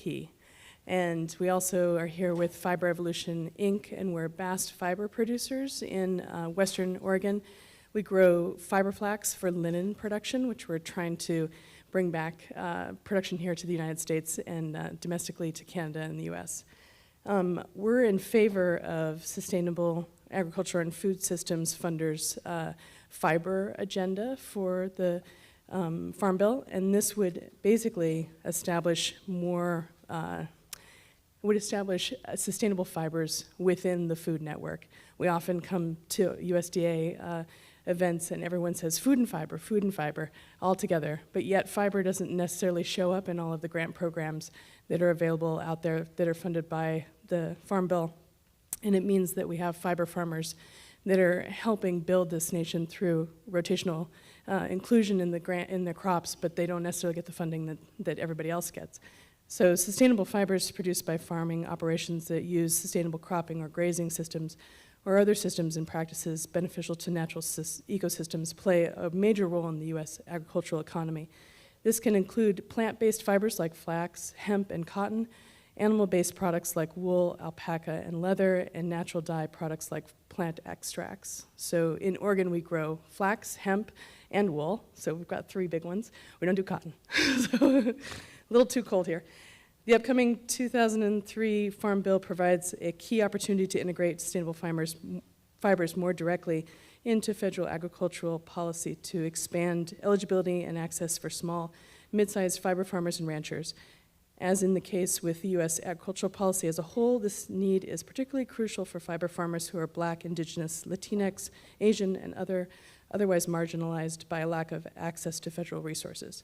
We have a very long list of great things that can be added to the Farm Bill that won't cost anything, and it's really just a lot of name changes and some glossary terms that will help us identify fiber in this group. And thank you so much for coming, and hope you enjoy Oregon. Okay, folks, we got 5 more we're going to get through, and then we're going to have to call it Courtney, Tony Brooks, and then David Neal. Good afternoon, Chairman Thompson, representatives. Thank you so much for having this listening session today. We've heard a lot about food and fiber, and I'm going to add to that conversation. I'm Courtney Moran. I'm the Chief Legislative Strategist for Agricultural Hemp Solutions. I've worked on hemp policy in Oregon and nationally for the past 10 years, including working directly with Senator McConnell and Senator Wyden's offices in drafting the Hemp Farming Act, the language that was included in the 2018 Farm Bill that federally legalized hemp. The previous 2 farm bills have created the federal authority for the revitalization of the hemp industry in the United States. And while this has been an incredible opportunity, we have seen a boom and bust on the cannabinoid side. We've seen a revitalization of family farming, but the issues that the cannabinoid sector has created has overshadowed the opportunities on the grain and fiber side. You know, we've also seen gaps in regulations for products like animal feed and other end products. And there are several asks from those in the cannabinoid sectors that we do ask that you look at very seriously, including re-looking at the definition of hemp itself and moving that THC percentage up to 1%. But what I'm here to talk about today is grain and fiber, because the dominance on conversations on cannabinoids in policy and in media have created an undue burden and undue hardship on our grain and fiber farmers and those that are really trying to build the domestic infrastructure for the grain and fiber sectors. But there's a solution, and it's a solution that you will have the power to accomplish and achieve for all of us in this upcoming Farm Bill. And what that is the Industrial Hemp Act of 2023. It is a bipartisan, bicameral bill. It's Senate Bill 980 and House Bill 3755. Senate Bill 980 was introduced last March by Senator Tester from Montana and Senator Braun in Indiana, and our House companion bill was actually just introduced this past Tuesday by Congressman Rosendale out of Montana and Congresswoman Houlihan out of Pennsylvania. The Industrial Hemp Act creates a sub-definition for grain and fiber, bringing the industrial back to grain and fiber. And it follows the long-standing exemption for grain and fiber that has been within the Controlled Substances Act since its beginning, and actually as far back as the 1937 Marijuana Tax Act with the definition of marijuana. Now, this sub-definition will create a designation for those farmers that are solely growing for grain and fiber, create a more common sense traditional framework for those farmers, create ability for them to have ease of production, reduce costs for those farmers and our departments of agriculture regulating those farmers. We need you to wrap up. It maintains licensing, law enforcement access to information, and gives jurisdictions discretion on enforcement for any noncompliance. The Industrial Hemp Act will provide the separation and clarity farmers need to grow, manufacturers to build domestic infrastructure, and ease for regulators so that the industrial hemp side of the sector and of the industry can actually scale and support the future of American agriculture. So I please ask that you support, co-sponsor, and include H.R. 3755, the Industrial Hemp Act, in the upcoming Farm Bill. And I have a one-pager, if I could just hand that to you quick while the next. Okay, Tony, David, Rex Storm, and Denver Pugh. Good afternoon. Thank you for letting me speak. Apologize for the bandage. I just dealt with some skin cancer, and a good reminder to wear your sunscreen. Name's Tony Brooks. I'm a professional land surveyor of 36 years, small business owner, member of Professional Land Surveyors of Oregon and National Society of Professional Land Surveyors. We are here to support the addition of Base Mapping Act, and thank you for listening session. I grew up here in the Willamette Valley. I grew up picking caneberries. I started moving irrigation pipe at 14, worked on the farm for 8 summers. I graduated from here at Lynn Benton Community College with a civil engineering technology and drafting technology degree, and enjoyed my time here. My company is Ag Geospatial Northwest. What I'm trying to do is use my land surveying skills to move over and support agriculture. We use a lot of the same technologies, GPS, 3D scanning, photogrammetry, mapping, and data management, just to name a few. Both require mapping so that decisions can be made, and both need access to the internet for obtaining and connecting to the data sources. I've been a part of LiDAR mapping in Oregon for years. The early part of it, we had an opportunity to help the new LiDAR learn national mapping standards and help them learn about quality control and getting things right so that they could deliver quality products.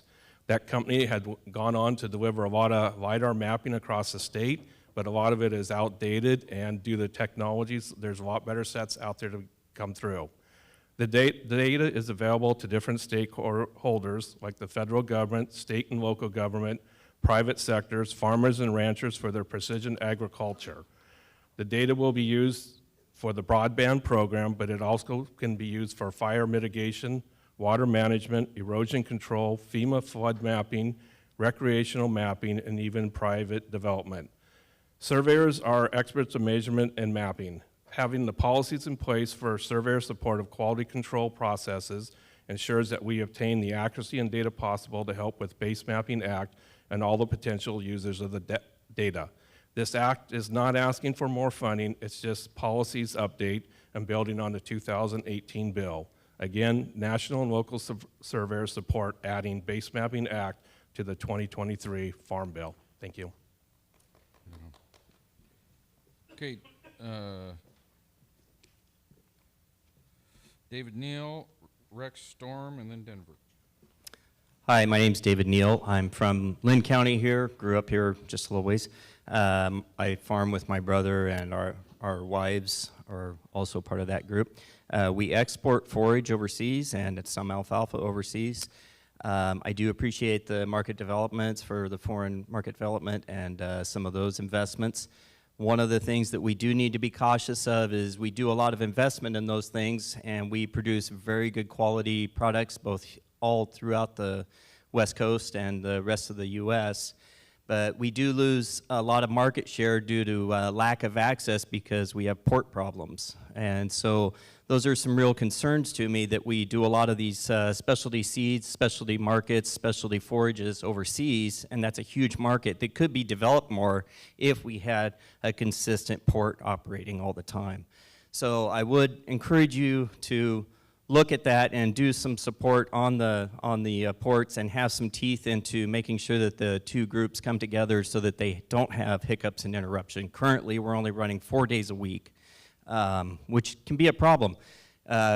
Fortunately, with the economics that we have following COVID, we've been slow. But if that ever was to take off, we wouldn't be able to access that market and really develop other emerging markets. So with that, I would ask you to consider that. I think the big takeaway that I've seen here is the specialty markets to be included, and try to do what you can to put some of that stuff in there. And then also we have some issues here in our area where you guys happen to see it when it's sunny and nice. We get a lot of rain.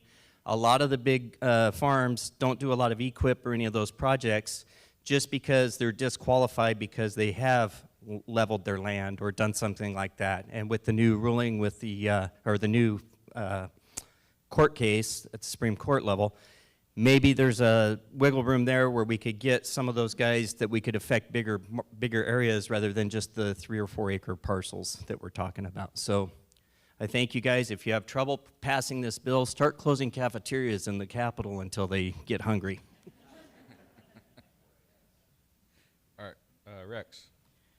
Chair Thompson and committee members, thank you for visiting Oregon's forests and farms to hear our voice. I'm Rex Storm. I'm a certified forester representing Associated Oregon Loggers. We're a statewide group that provides business services to the small business community in the forest operations. We serve 1,000 small businesses in the forest management activities. These working families touch over 85,000 working livelihoods who live and are self-reliant in Oregon's forest community. We support legislation establishing regional workforce training programs for those individuals that are interested in forest sector careers that are rural forest-based economies that make our communities self-reliant. Healthy forests are a product of a healthy workforce. These include small business trades contractors who get the work done in the forest. The forest sector is eager to work with the committee and help address our workforce and small business needs of the Farm Bill. I also want to mention wildfire hazards. The Farm Bill is another opportunity to provide the tools and resources to thin millions of acres of at-risk and overcrowded forests, aggressively suppress wildfires in the summer months, and to quickly clean up and reforest those damaged forests after catastrophic events. So in closing, the Farm Bill is an opportunity to scale up federal forest management to better meet those significant challenges facing the national forest system. Because the health of the federal forest affects the health of those rural communities and the small businesses that help make those rural communities self-sufficient and thriving. Thank you. Okay, Denver. Hello, can you hear me? All right. Thank you, everybody, for being here. Looks like I'm it. If I would have known I was the last one, I would have gone to the bathroom about 2 hours ago. So thank you, Greg. My name is Denver Pugh. I'm a sixth-generation farmer who farms about 12 miles south of here, where my family raises seed crops. Used to just say grass seed, but now we do other species of seed that cover cover crops, forage, turf, and hazelnuts. So, well, with farming, I also am Linn County Farm Bureau president, and I'm also on the FSA state committee. So I encourage you guys to, being on FSA, I know a bunch of the government programs, they're very beneficial. Excuse me. We are struggling staffing people within our agency, just like most of the other agencies. But because of staffing shortages, we can't get those programs pushed through to the people that need them. So I encourage you to look at that. Roger and Helen blew my thunder with IR4. Desperately need to fund IR4. And then with soil health, that's been talked about quite a bit.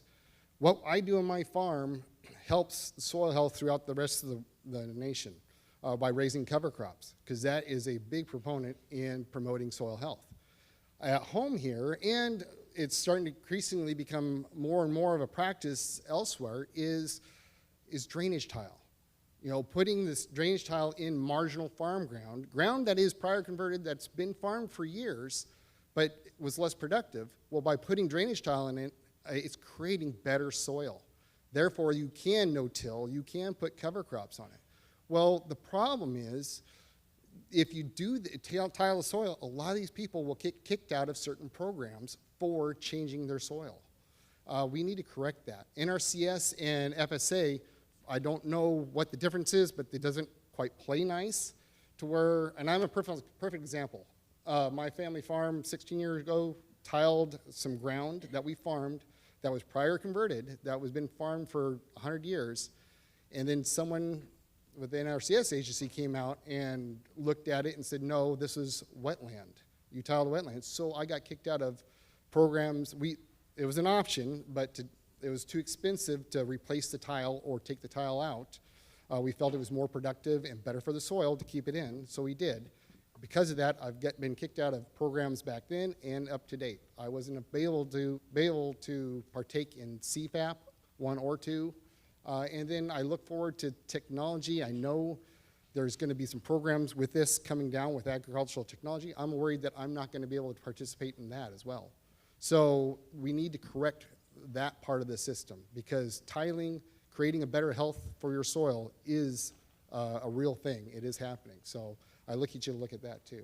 And with that, I will say thank you. Okay, great, everyone. Thank you so much. I know there's some we didn't get to, and I'm really sorry we went a half hour longer, and these guys have a pretty packed schedule. Just a reminder, there's a QR code. You can get those comment cards up there. I think there's a QR code in the lobby. You can submit comments that way. And I'm told that we didn't get everyone, but we got 53 of you, which so far is a record. So. Yeah, you guys did great. Thanks very much, and yeah, thank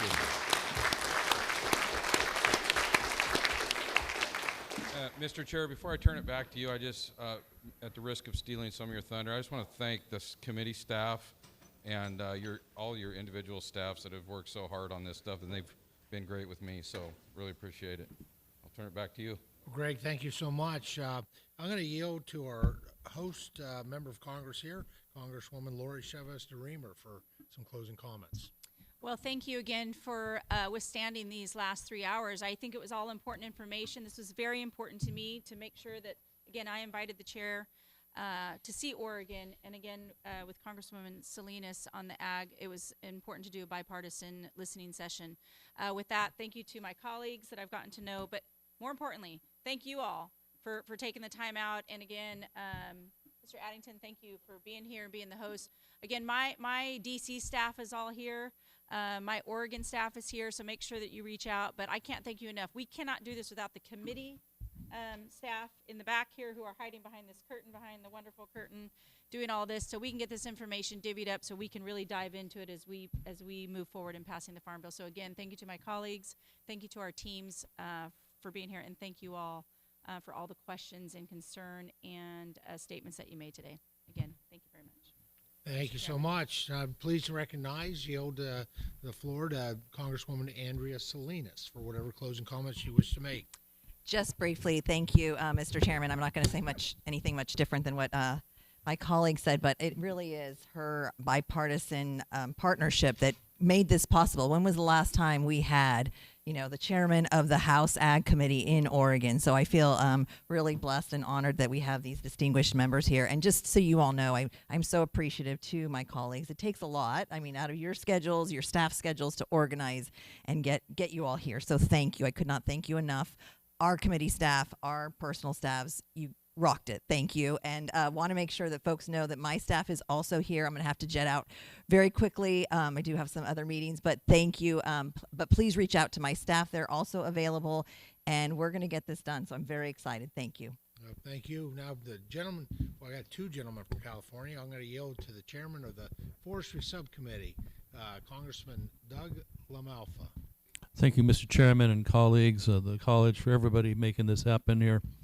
We've had good success getting around the country for several of these sessions: North Carolina, Florida, Texas, even Tulare area down in California, close to where my colleague on the end is from.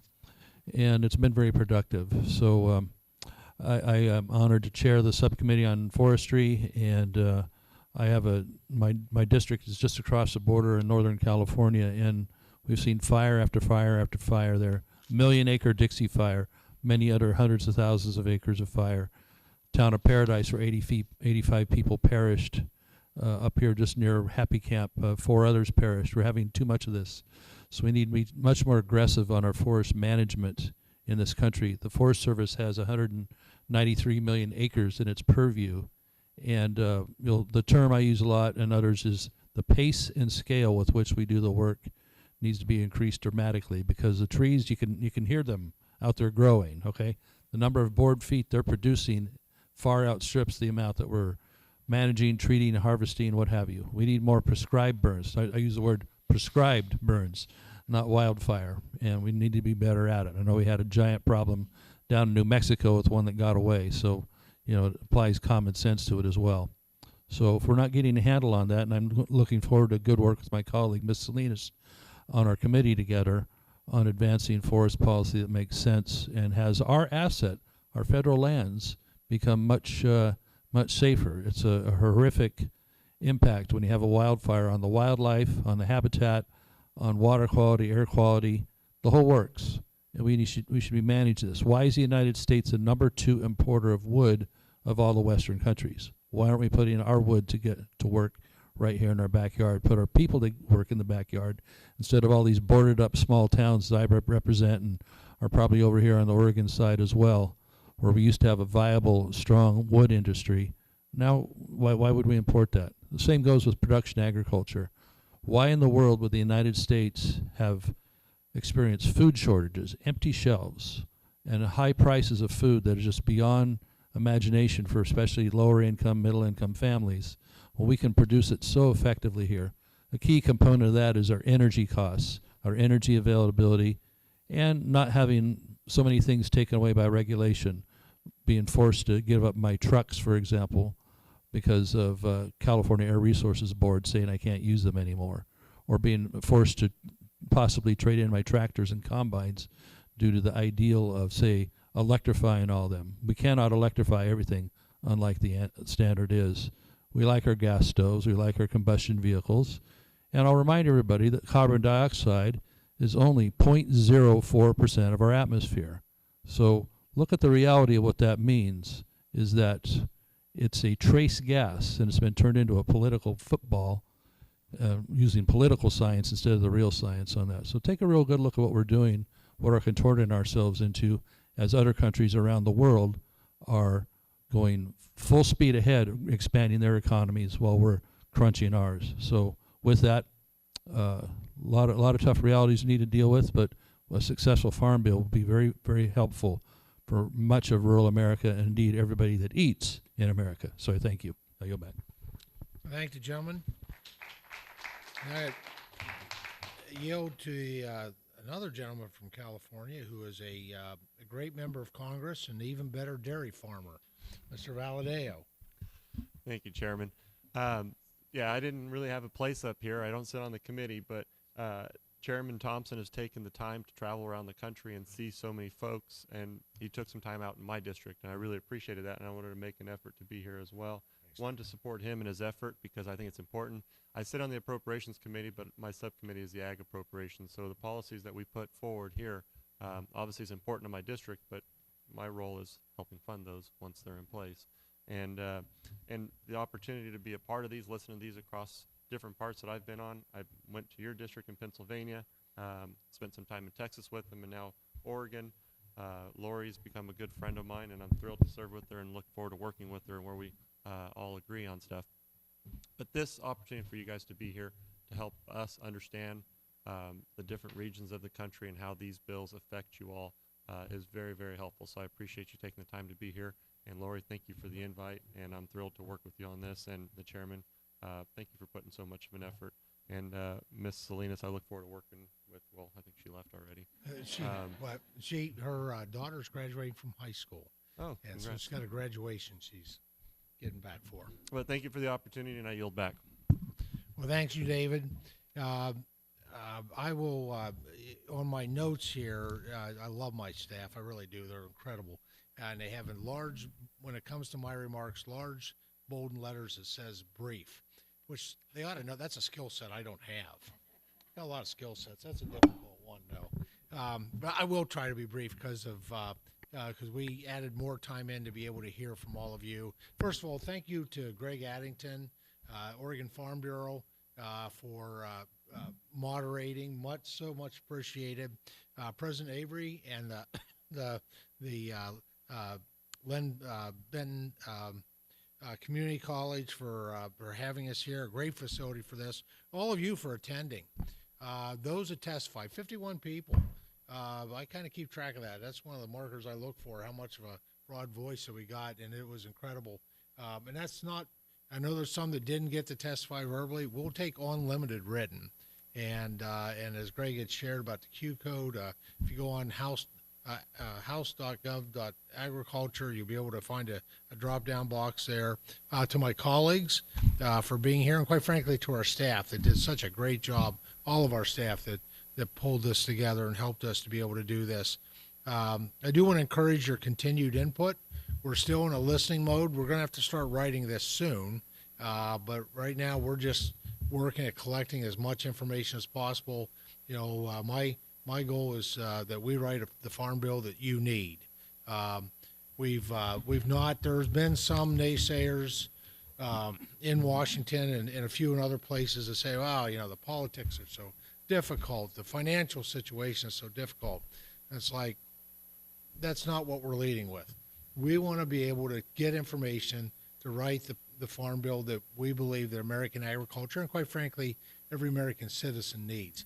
Now, politics and the politics, I think we're going to navigate really well. The finances, it's a little more of a challenge, but we'll thread that needle when we come to it. And so having your voice at the table is so incredibly important. You know, bottom line is we hear you, and we want to continue to hear from you and as we prepare for for writing the 2023 Farm Bill. American agriculture for me is pretty straightforward. I use 3 words. American agriculture is science, technology, and innovation. Always has been from the very beginning. Those early settlers, it was kind of a righteous purpose. They used kind of a crude and rudimentary trial and error. Their goal was to grow enough food so more family members would live until the next harvest season. Today, it's very sophisticated, and that's the lens of which we function as a committee. Our 6 subcommittees that we have, that's a part of their guiding principles, and quite frankly, that'll be a lens as we write this next farm bill. This needs to be a farm bill that's it's not just about 2023 through 2028, and that would be the term of it, 5-year farm bill. This is where we want to create a platform for the farm of the future, you know, for what's over the horizon. Probably things that we can't envision or think about, but we want to be prepared so that agriculture can address that. Our efficiency in this in American agriculture is amazing, and that's what makes the American farmer, and I use that term broadly, farmer. When I say farmer, I mean farmer, rancher, forester, processor, all the key stakeholders, right? The efficiency of American agriculture has been amazing. We have increased our productivity at this point 279% since the 1940s.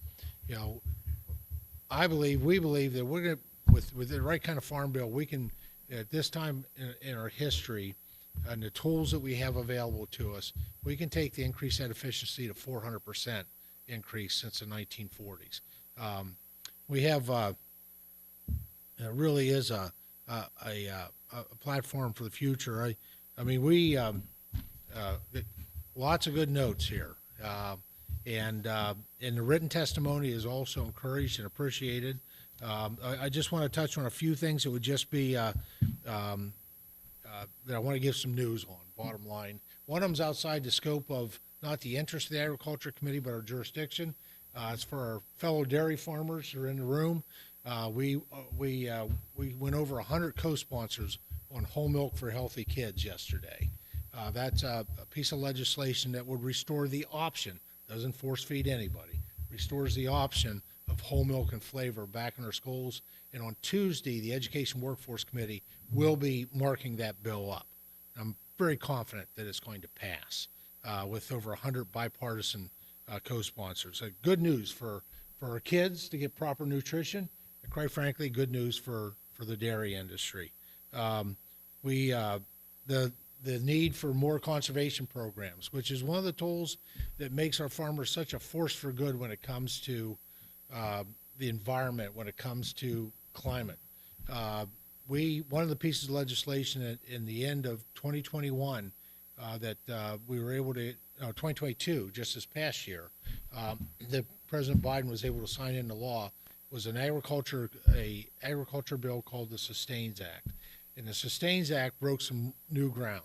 It created a public-private partnership where entities, corporations, small businesses, individuals that wanted to invest in the conservation programs, it created a public-private partnership where they could do that. And those are monies that above and beyond what we do in the Farm Bill that can be used for additional additional programs. Maybe address things like the emerald ash borer. And you want to get ahead of that. I'm from Pennsylvania. We don't have ash to make baseball bats anymore. Any ash trees I had were gone. So the Sustains Act is the type of transformational piece of legislation that I think reflects the work of the Agriculture Committee. And then on climate, and I'll finish on that, because all the things you know, well, finish on the theme that the American farmer is a force for good, right? The American farmer is a force for world peace. When you look through our exports and our food assistance programs that we do in different places around the world, I mean, my observation is that people with a full belly are less likely to engage in war and terrorism, which really does make the American farmer a force for world peace. But it's about nutrition, it's about the economy, it's about jobs, it's about a better environment, it's about a cleaner climate. When you look at the data today when it comes to what is referred to as land-based, basically agriculture, but encompasses both crops, or all three, crops and livestock and trees. The data shows today that the American agriculture sequesters 6.1 gigatons of carbon annually. Now, to this day, Mr. LaMoffa tried to explain to me what a gigaton was, and the most relevant thing he found for me was what? Yeah, the gigaton stands for GT. But put it in perspective, the same studies show that the American farmer sequesters 10.1% more carbon than what is admitted on those agriculture lands, making that there's no better force for a clean and a better climate than the American farmer. And I'll leave with you kind of final finding that was within this research. It said that if on this day in June of 2023, we wanted to reduce the emission of greenhouse gases around the world, there's only one sure way that would do that at this point, and that would be for the American farmer, rancher, and forester to produce more and export it overseas. And that's because American agriculture is science, technology, and innovation, and because they are the most productive and in the world. And so that's something that's a story that we need to tell, as well as the story of all of American agriculture. And I encourage you to tell the story of Oregon agriculture, because you got a great story to tell. And just just thank you so much for allowing us and to be here with you, and quite frankly, coming out and spending such a really meaningful, productive session here, and really appreciate it. Thank you so much.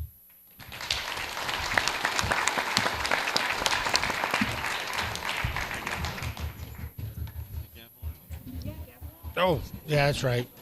We're adjourned.